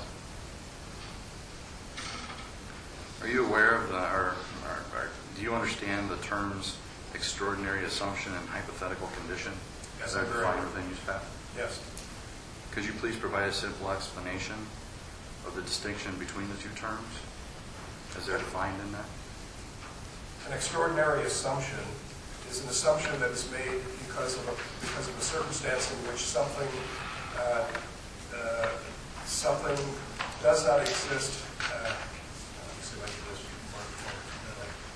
An extraordinary assumption happens when a circumstance exists that, if proven to be false, could affect the outcome of the analysis. A hypothetical condition is a situation in which the appraiser knows something to not exist. I think I may have crossed those up.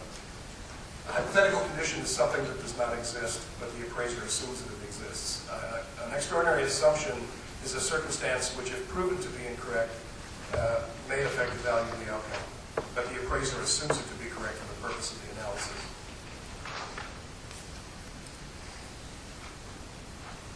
You mind if I give you a comment on extraordinary assumptions and see if you agree with that? Would it be correct, or would you agree with the extraordinary assumptions presumed as a fact otherwise uncertain information about physical, legal, or economic characteristics of the subject property, or about conditions external to the property, such as market conditions or trends, or about the integrity of data used in the analysis? Is the question, is that an extraordinary assumption? Would you agree with that Yes. statement? Thank you. As far as the residences, are you aware of which home sites in the subject area will have wind turbines built within the minimum allowed setback from the foundation of the residence? I do not have that number.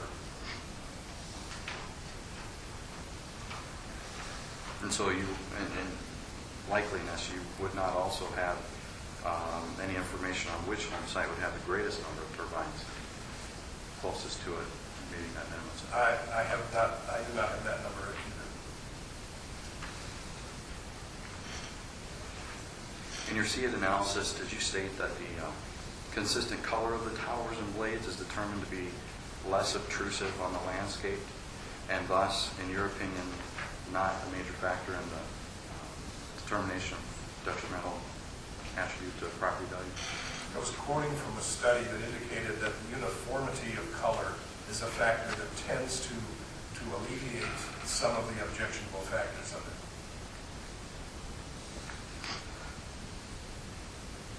Do you know what the color was that they selected for the project? I believe it's an off-white, but I don't know the exact name of the color. Will the turbines also have a company logo on the side of them? I do not know.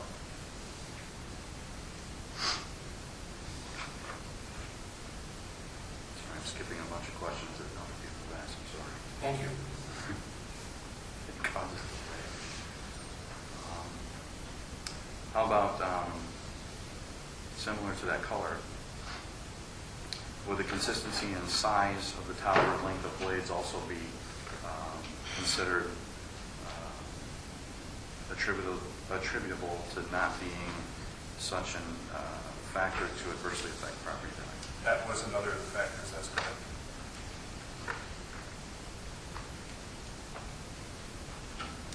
How about whether if one of the turbines remained non-functional for an extended period of time, as evident by, say, missing blades, such as in Shady Oaks Wind Farm, for a nearby property? I didn't understand that question. Okay. So if I had if over time some of those turbines were left in a state of disrepair, not functional, as evidenced by an inconsistent attribute of view of the turbine, missing blades, as such, could that be construed as a factor that could ultimately affect the value of the property as they're no longer uniform amongst all the turbines nearby? Well, that's somewhat possible, but I would assume that the developer or the operator of the wind farm would be most anxious to get the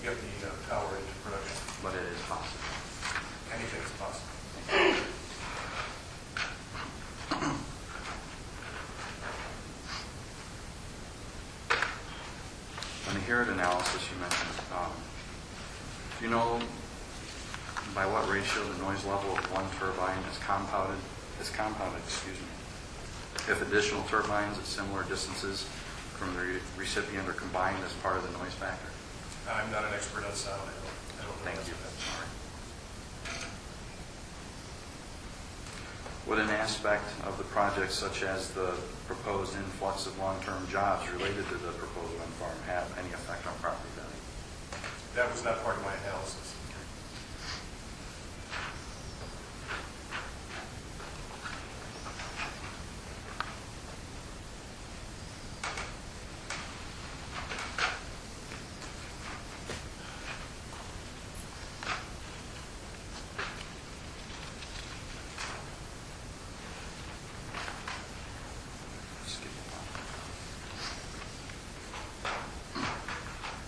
Is it true that residences located on agricultural property are assessed the same way residences are assessed on other properties at 1/3 market value? I believe that's the basis, but I'm not an assessor. I don't know that for certain. Is it true that tillable agricultural property is assessed according to the values established by the Illinois Department of Revenue in Bulletin 810? That's correct. Is it true that tillable agricultural land is assessed based on the projected yields, which are in turn based on each type of soil found on the parcel, and effectively the assessor has only to deal with slope, erosion, and flood potential as factors of potential reductions in predetermined assessments? I believe that's correct also.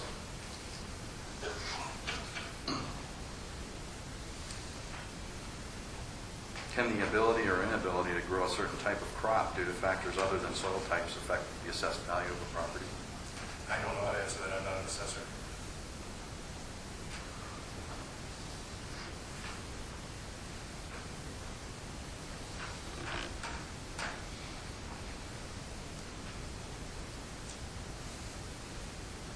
Could the existence of an established irrigation system affect the value of a piece of cropland?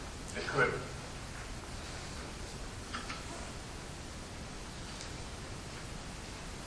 Could the inability to apply herbicide by airplane affect the type of crop planted on that land? I don't know how to answer that question.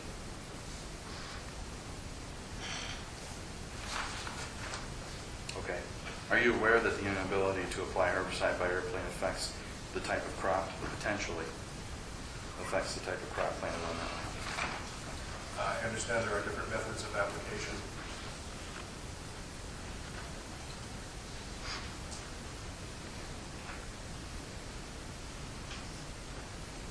In regards to seed corn versus commercial corn, are you aware that in general seed corn is 50% more valuable than commercial corn in general?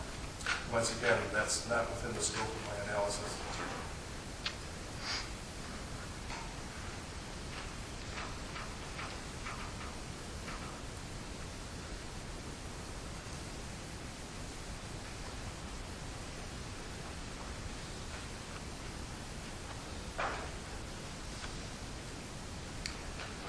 You've testified that you have no knowledge concerning any specific appraisals by any of the assessors or appraisers who rendered an opinion in support of your study. Is that correct? That's correct.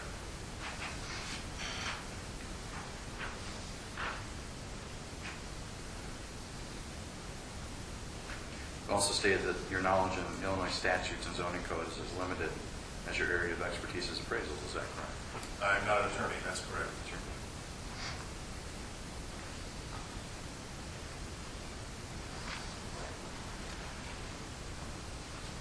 Did you also state that you're not familiar with any one of the proposed 18 turbine models to be considered for use in this project? As far as mechanical definitions and descriptions, that's correct.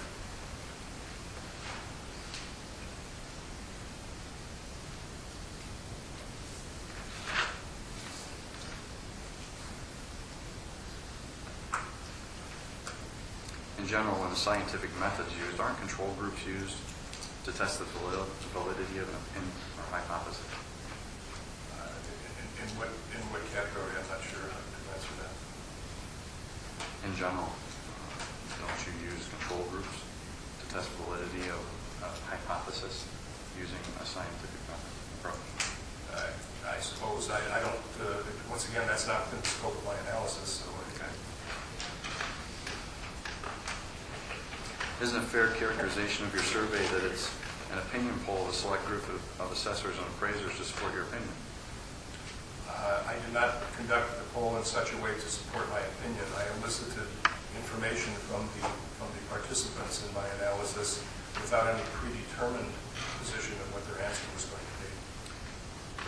Thank you. Doesn't it seem remarkable that the more than 57 persons you queried concerning their opinion, that not even one held a different opinion? That is the result of my analysis, so I'm not surprised by it.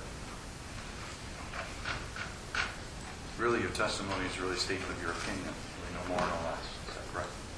It's the statement of my analysis, which resulted from the interviews with these various professionals.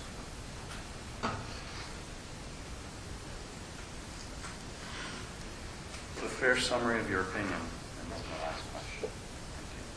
Would a fair summary of your opinion on the matter of the effect of wind turbines be taking the whole area into consideration?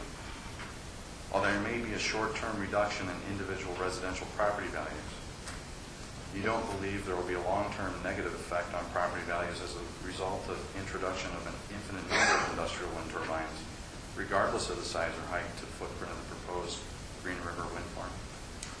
I don't recall stating anything about an unlimited number. I testified that my analysis includes the limited number of turbines and properties for which this application is being made.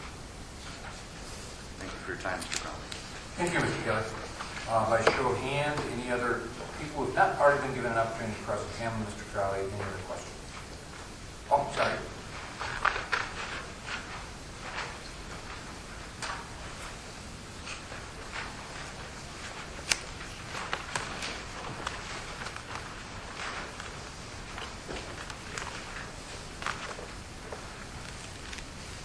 And if you help us out by telling us your name first.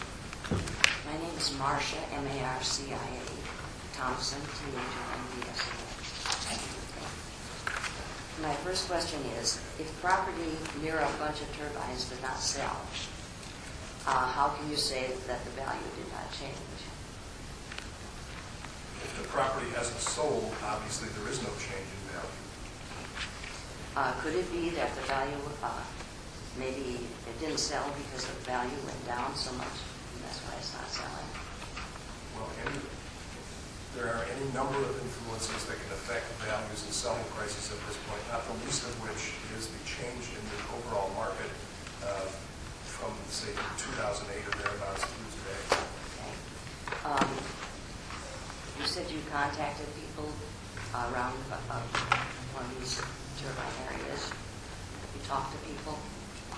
I have talked to people in the area at various times, but that was not part of my analysis. Did you talk to anybody around the Big Sky turbine area? I did not. You did not. Why not?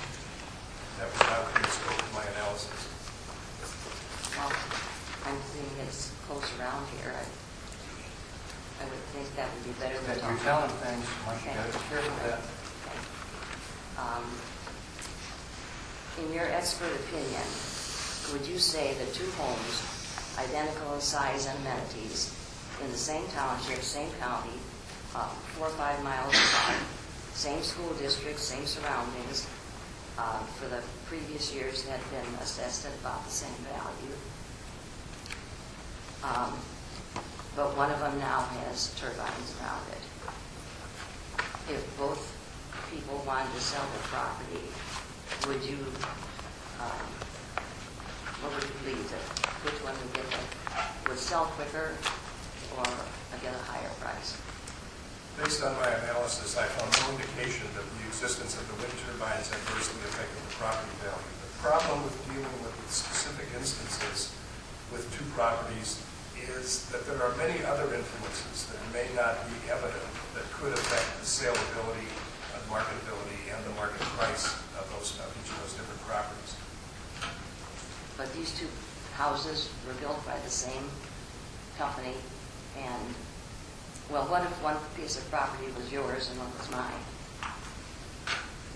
And they were identical. I'm I'm sorry, Would you expect, and we were both going to sell them, would you expect to get, and you had the turbines, would you expect to get as good a price that I would?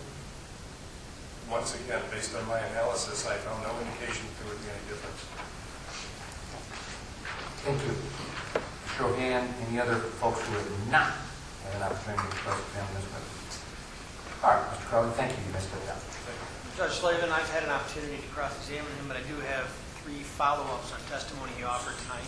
Sorry. You missed it down. Now, we go back to, I think, Mr. Martin. Mr. Martin, new day, so raise your right hand, please. Solemnly swear testimony about to give thee the truth or affirm the testimony about to give thee the truth or affirm the truth. Yes.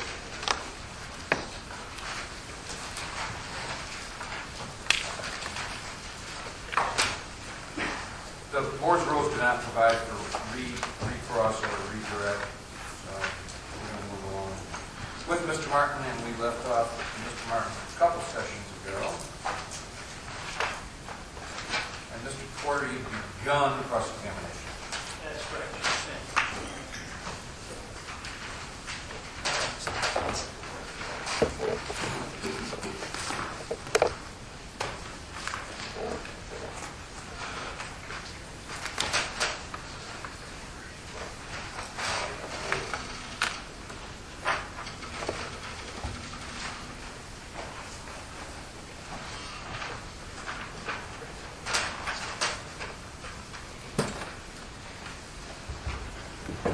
Good evening. Mr. Martin, has Mainstream filed anything with Lee County since I questioned you last? Yes, we have submitted, at a minimum, we submitted shadow and sound reports. And beyond that, I'm not sure if there have been subsequent submittals, but certainly those 4 documents. And have copies been supplied? At least the 8 copies that we provided to the county, yes. I have not been tendered a copy of that yet. Obviously, when we try to send it to Under the board rules, you're not entitled to a copy. The board rules just provide for 8 copies. 5 to the board, 1 to the court, 1 to me, 1 to Mr. Hinkle. Now, I'm certainly not going to say we'll let you see it, but we did request them from the county administrator, and I have not received a copy. Previously indicated to my associate that he emailed it, and we got it. We haven't received it. So, my point being is, conducting a cross-examination, I'm going to be able to get to those topics, which I doubt will get that far today anyway. I'm going to need to see whatever reports are allegedly being filed.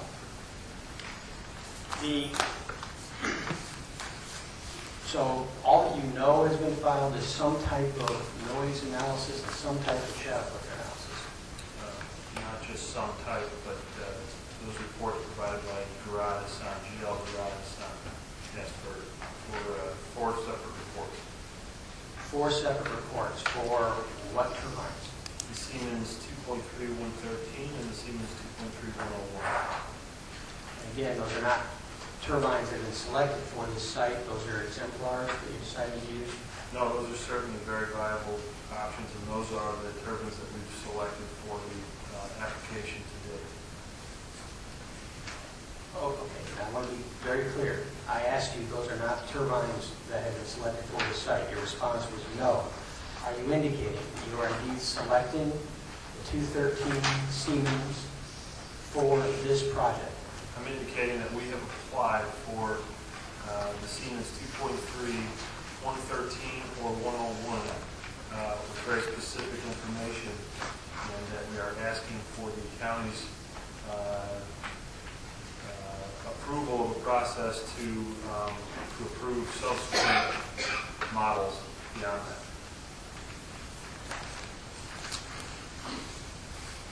So, the 113 meter, is it meter or foot rotors?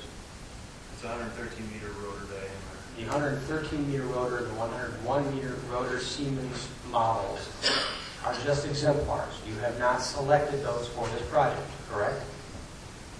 That's not correct. We have applied specifically for those two models.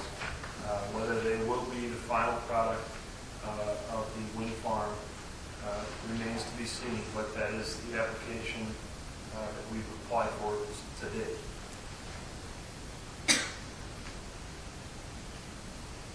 Well, I've read your application and explicitly states that you are referring to, I think it was 17 possible turbines and not limiting it to those. Are you changing your position on that? No, I believe the application states that we are providing specific information with respect to those two models and requesting that a process be approved for subsequent model changes. Okay. It's a long-winded way of saying those aren't necessarily the models you're going to use, correct? Again, that's a possibility. All right. In your petition, at page 27, you state that Green River has committed to a decommissioning plan identical to that proposed by the Zoning Board of Appeals in February 2012, with the agreed exception that the beneficiary becomes the landowner rather than the county. What the heck are you talking about there? What decommissioning plan was proposed by the Zoning Board of Appeals in February 2012? That's regarding the decommissioning requirements as proposed by the Zoning Board of Appeals back in February. And again, so what you're talking about there is section 10-19, which was voted on but not passed by the county board. Is that correct? that's correct. Okay. Now, you've also said in this section here that you've agreed, with the agreed exception that the beneficiary of any, I guess, decommissioning financial assurances becomes the landowner rather than the county. What agreement are you talking about? It would largely revolve around the escrow agreement put forth in the decommissioning plan. Okay, so you don't have any agreed exception to the decommissioning plan as it was proposed in February 2012 with the Zoning Board of Appeals of the county, do you? Absolutely not. Yeah, we don't have one. That was again, that was proposed by the ZBA back in February. So the statement of an agreed exception is in error? Oh, no, I apologize. The agreed exception stems from subsequent meetings. There was an ad hoc committee of the county board put forth where the discussion largely revolved around the fact that the county, some of the county board members would prefer that the county not have to be the beneficiary of that money, that it was more appropriate for the landowner to be there. So specifically with whom that's been agreed, you are correct. There hasn't been anything solidified to date, but that was our assumption based on those discussions. If the county board has not voted, rather that some third party be the beneficiary of any decommissioning financial assurances, have they? No, they have not.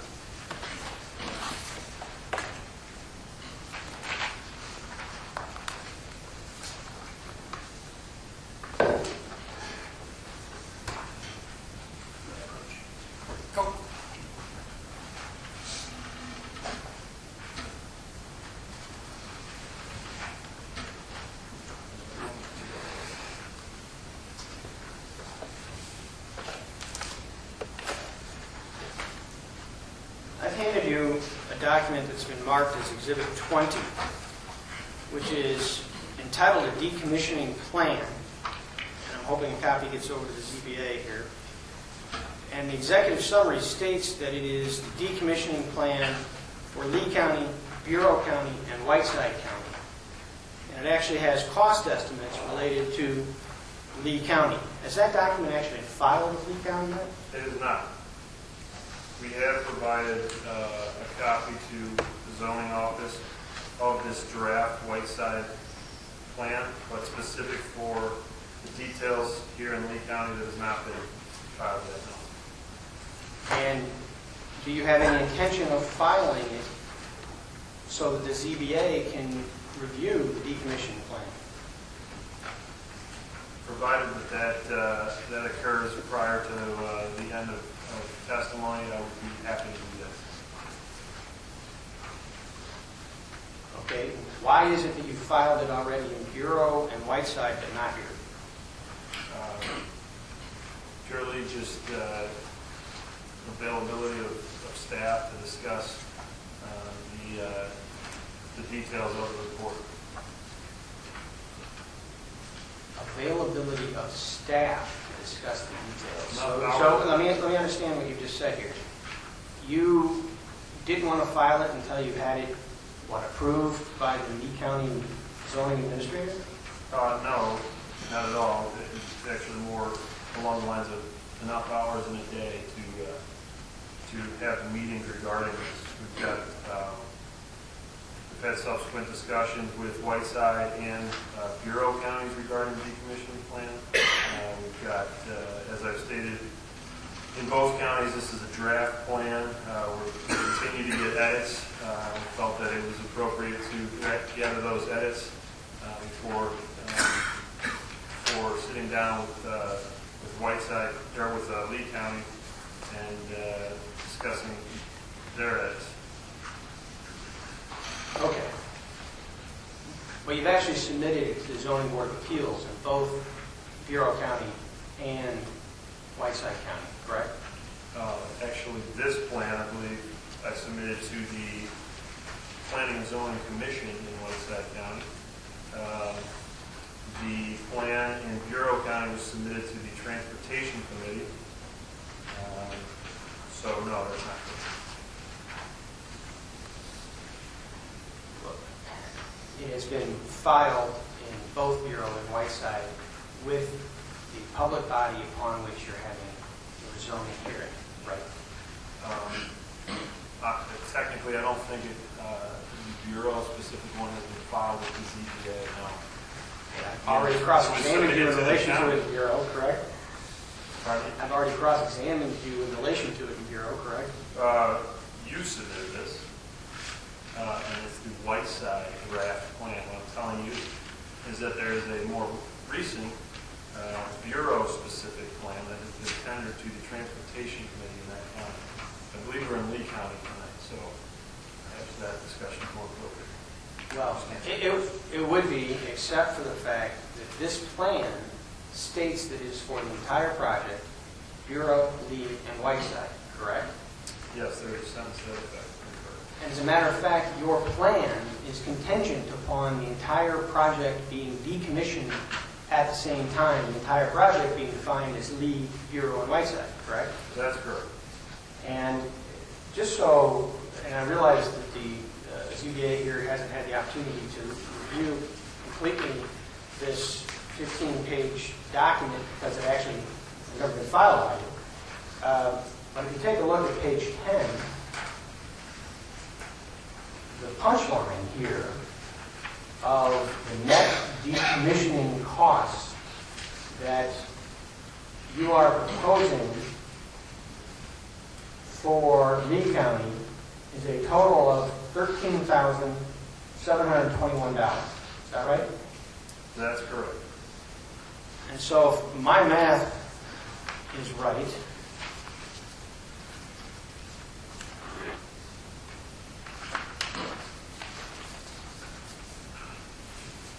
well, strike that. How many turbines, again, are you proposing for Lee County? 53. All right. At one point, strike that. Now, this report believed you were proposing 59 for Lee County, correct? That's correct. So, if my math is right, then Mainstream Renewable Power Limited is suggesting that a total of $232 per turbine should be posted. Is that right? I'm not sure if you're using the denominator of 80, or 59 or 53, but it's on that order. Well, again, assuming that this entire report was operating on the presumption that 59 would have to be removed, I don't want to use 53 because then the numbers would not make sense. If that's your presumption, then that makes sense. Okay. Who drafted your decommissioning plan? An engineering firm by the name of Sargent and Lundy. And are you going to call anybody from Sargent and Lundy to testify concerning this plan here in Lee County? That was not my intention, no.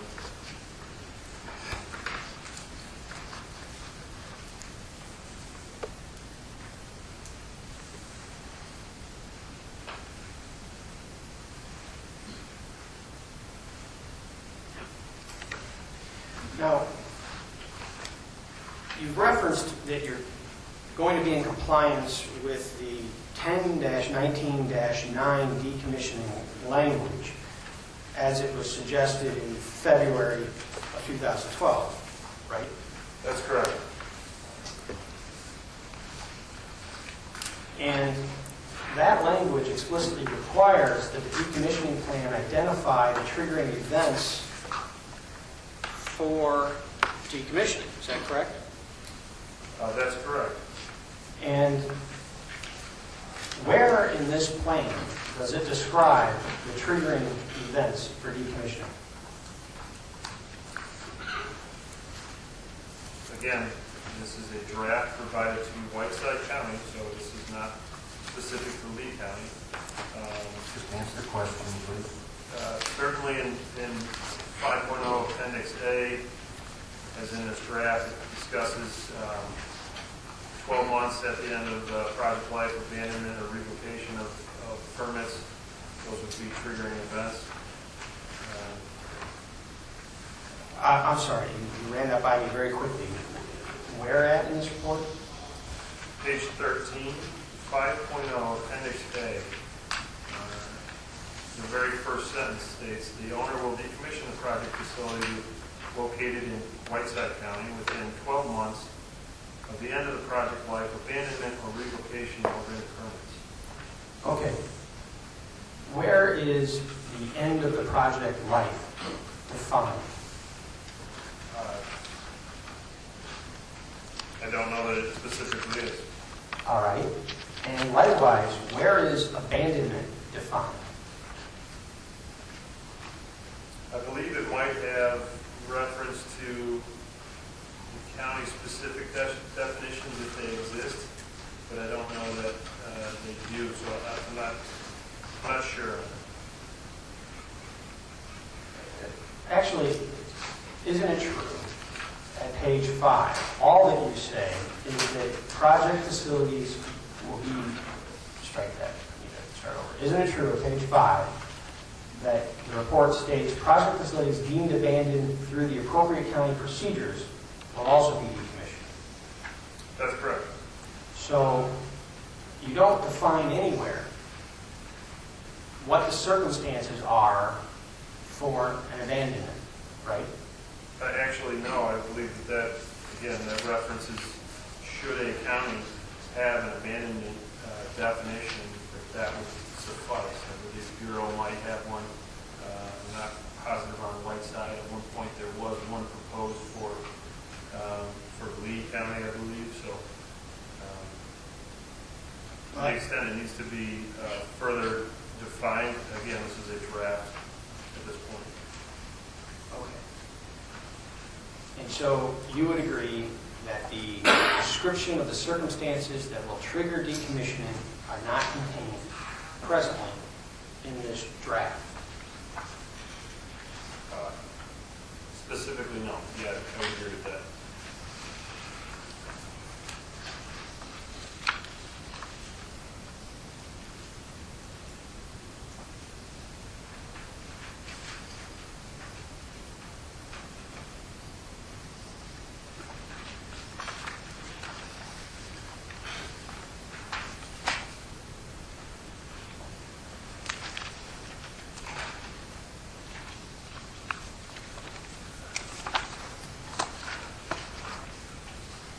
So wouldn't you agree that if one cannot or does not find the end of the project life or abandonment, it's not possible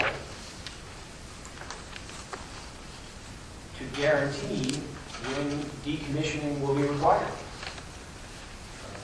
I believe that those terms will be defined in the final product as agreed upon between Green River Wind Farm Phase 1 LLC and the county, I believe.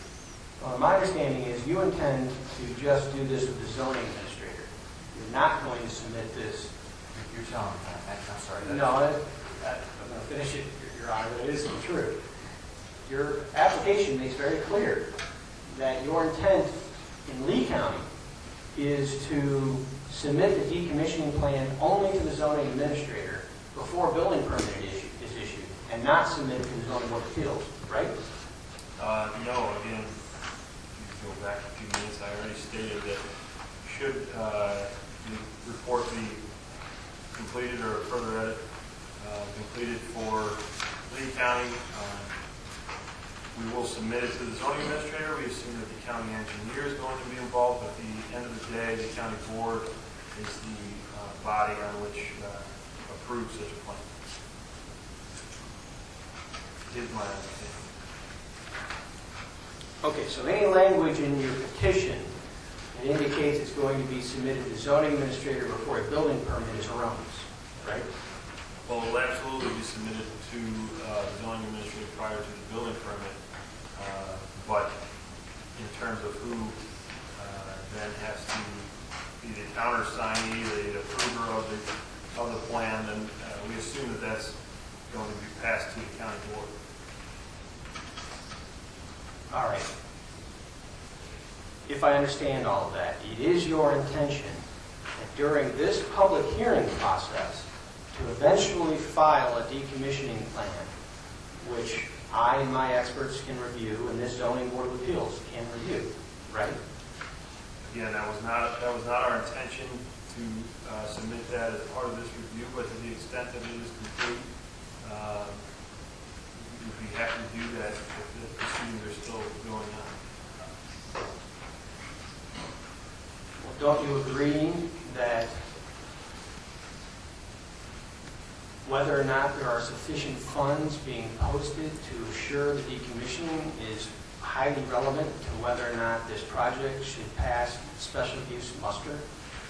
I believe that the county engineer and the zoning administrator are capable of making those decisions as far as recommendations. I believe that that would come from county board member committees or the county board themselves as far as whether those funds are sufficient. Why is it that you feel that it's important to submit those in the Bureau and Whiteside during the public hearing process and not here in Lee?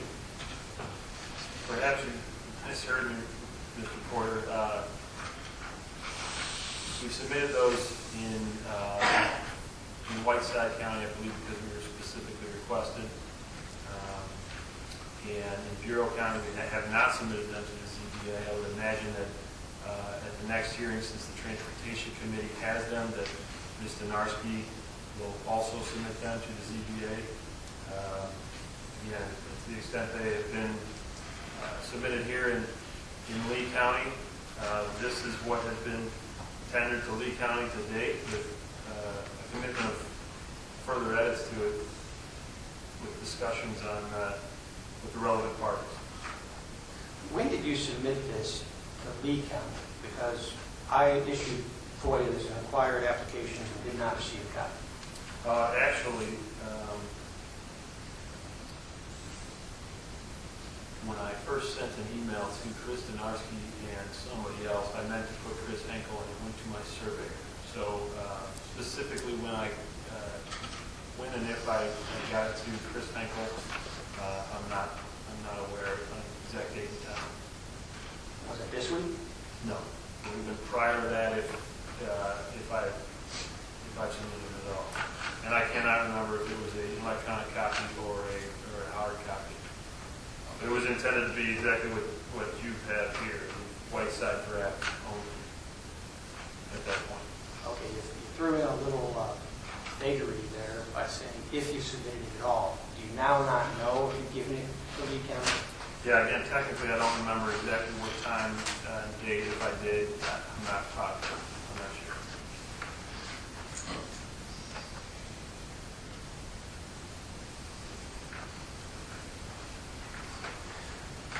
Am I correct in nowhere in this plan is there a schedule of work that will need to be accomplished for decommissioning?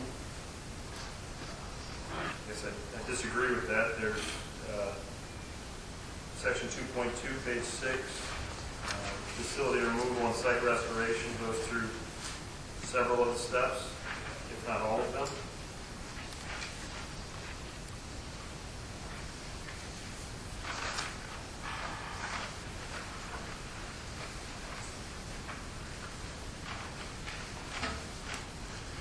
Okay. Under the Lee County proposed ordinance that you say you're complying with, there's supposed to be a schedule of work and a list of permits necessary to accomplish the work. And it's your assertion that 2.2 meets that criteria? That would be part of it. The intent of this document is to have an appendix A that captures those specific requirements that a county may have or that we may have represented, for instance, in our application. So that would be the agreement that would be passed by the county board of Whiteside County, for instance, I would think would have appendix A regarding their specific requirements. The Lee County one would have additional information as provided in, again, our application. If there's additional information needed, I intend to have that in here. Okay, you would agree that as this document sits now, it does not comply with 10-19-19, nor the language of your application. Is that right? On the mere instance, that's correct. On the mere instance that it says Whiteside County on the front rather than Lee County, that's even that would be. I'm not limiting it to the title of the document. Substantively, you would agree that this decommissioning plan does not comply or fulfill those assurances that you've made would be included in the decommissioning plan in your petition, right? That's correct. And your intent is to do that, to file a document that complies with all these things that you say you're going to do sometime later. That's correct. And it may or may not be during this hearing process. That's correct. And you don't intend to call the author of the report? That was not our intention, no.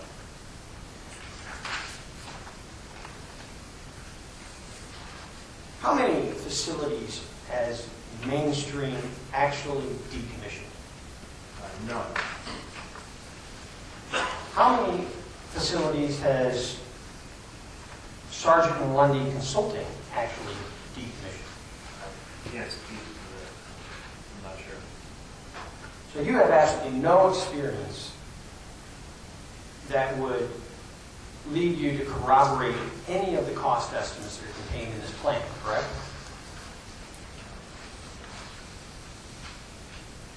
In terms of actual projects that have been decommissioning leading to that experience, no.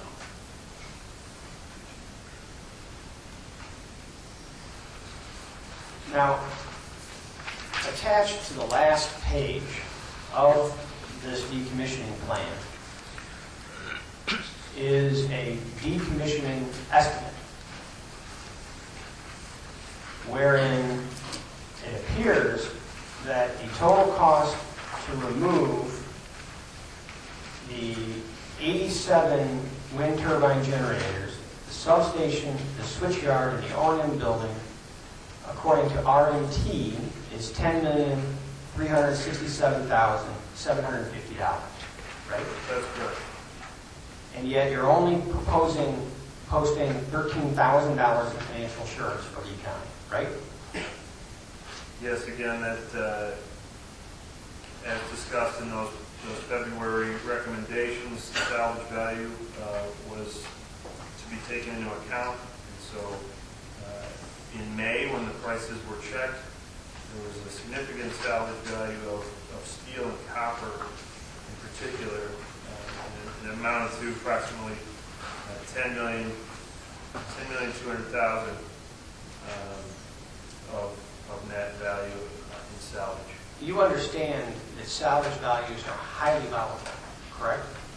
I understand that. I understand that construction pricing can also be higher. Now, the metal salvage value that was used in this document, what local salvage companies were consulted? I would have to double check with RMT. We actually have a subsequent version of this. The numbers are the same. There's more information about the assumptions. I don't have it with me this evening, but I can double check. Isn't it true that no local salvage company was consulted, and instead, as the footnote indicates, metal salvage values were based on current market prices estimated from www.metalprices.com? Again, I can't speak to the first part of the question about no local salvage vendors being consulted, but the index that was used, yes, is metalprices.com. Again, I'm assuming among other experience or consultations, but I'm not positive. Okay, you personally didn't contact any salvage companies locally, correct? No, I did not. And do you have any idea where the salvage companies were located, where they acquired these salvage values from off of this website? I don't specifically at this point, no. And I take it then you have no idea whether or not the transportation costs accurately reflect that you may have to be shipping these to California in order to get the prices that you've used? Again, no. I think there are some valid assumptions in here. We have had meetings about it, but specific recollection as to locations, I'm not aware. Isn't it also true that salvage companies actually require wind turbines to be cut down into 3 or 4 foot sections before you get the salvage values that are used in this report? Again, whether 3 or 4 foot sections are specifically required, I'm not aware, but there will be a need to break down the components such that they can be disposed of or salvaged. And that cost associated with breaking down the components can be as much as 90% of the cost of putting in a turbine in the first place. Isn't that correct? No, I don't. The cost of breaking it down or the cost of the actual salvage value product? Do you know the costs that are associated? Well, it's right. It isn't just cutting the turbines down into 3 and 4 foot sections. They actually have to be torqued. Isn't that right? Again, I don't know this in another county, but I believe there's also different attachments that can stick the material. But yes, there's a variety of methods to break it down. The copper has to be completely stripped. Isn't that correct? I don't know that it has to be bare, but largely, yes, it needs to be set aside from the balance of the material. All fluids need to be removed and disposed of appropriately. Isn't that right? Absolutely. And all of those costs are not included in this estimate that you've provided. Isn't that correct? That's not my understanding. I don't believe that's correct. I think that RMT took those into consideration. You don't know. Is that right? I actually have had subsequent discussions with them regarding the salvage value. It is, the breakdown of it is included, specifically what assumptions they made, to what size of sections. I'm not positive, but I do know that they took that into account. Well, let's just take a look at one of the breakdowns here. The very first one references mobilization and demobilization rental of GC equipment. What is the GC? General contractor. And that unit cost, just for renting the crane, is $2.7 million. Is that right? That's correct. In fact, I might be misspoken. It might not be GC, it might be general conditions in this rather than general contractor. And then below that is the mobilization and demobilization of subcontractors for another $870,000. right? That's correct. And then this document assumes that all 87 turbines of the three-county area will be decommissioned at the same time, and then just simply divides those demobilization costs by those 87 turbines, right? That's correct. So if you have to decommission just Lee County is going to have to incur that $3.5 million worth of just the first two demobilization costs, right? No, that's incorrect. There is likely economies of scale. It might not go down by a direct or proportional amount of number per turbine, but it certainly wouldn't be the entire 3.5 million. Well, you're going to need the crane whether you're removing one turbine or 87, right? That's correct, but I don't know how many cranes you're talking about here. I don't know what the number of crews they assume. You don't know what went into any of these numbers, correct? No, that's incorrect. I do know it to a certain extent. But again, I'm a little confused why we're discussing the Whiteside plan. Mr. Martin just... That's correct. I certainly don't want you to be confused. We're discussing the plan that's been submitted that you told me was the same one that was submitted to Lee County.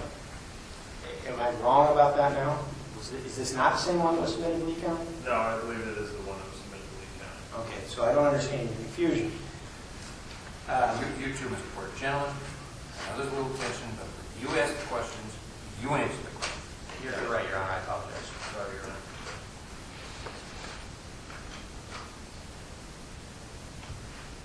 This document does not contain any information as to what escrow agent you are proposing to deposit the $13,000, correct? That's correct. Have you considered simply purchasing a performance bond for the post-closure costs from a AAA-rated bonding authority? We have considered it, yes. And is that something you'd be willing to do? It's potential, provided that it's something that's available and works for the county, that we would consider that, yeah. Are you aware of any local salvage company that would be willing to front the $10.3 million, using your numbers, necessary to remove these turbines? Specific to the 10.3, I'm not aware, but I do know that demolition contractors frequently bid prices based on the amount of salvage they can get out of it. And do you know if that's true in our area here? No, I'm not sure. Mr. Porter, I know you've got a lot of questions. I got hours. But what I do want to know is if you're close to the end of decommissioning. And if you're not, that's fine. I'm actually not, Your Honor. I'd say it's at least a half hour. All right. Mr. Chair, And that's just decommissioning this one. I've got a bunch of them. I would suggest hearing these issues.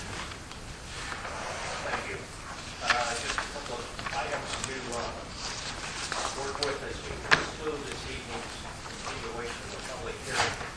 We have brought up proposals having another meeting possibly August 28th of this month.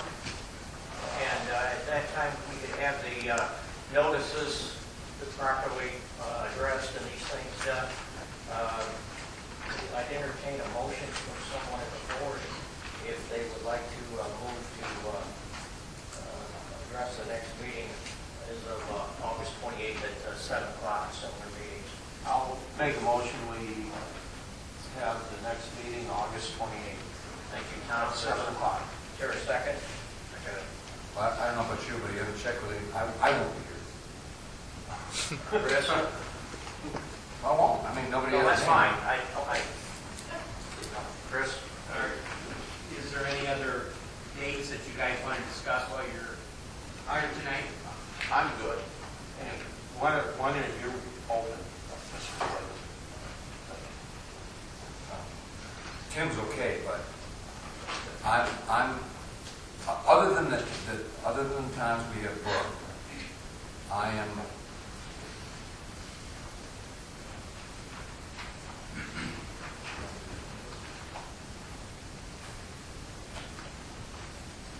Other than the time we have booked, the next available would be September 12th.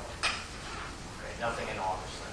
No, I'm going to be gone on vacation starting tomorrow. So. Kristen, should we leave it And at? I thought Mr. Hankel and I talked about this. Okay. The first That's fine. the first time I'm really available is October. Chris, should we leave it the tentative or the previous one then, the September 4th? We'll just leave the schedule as is. We'll discuss maybe moving, try to put in more meetings into October. I realize the farming season is on. We'll have to discuss this. We'll discuss it amongst ourselves, and I'll try to see if we can schedule it. Okay. Did you step down? Okay, thank you, Judge. Then we would just disavow that motion, and we'll proceed with the initial one that's scheduled for September 4th is a continuation of this hearing, and of course it'll begin at 7 o'clock, same situation. Motion to adjourn, or to continue this hearing. Your motion? Tom makes a motion to continue. Second. Bruce, all in favor, say aye.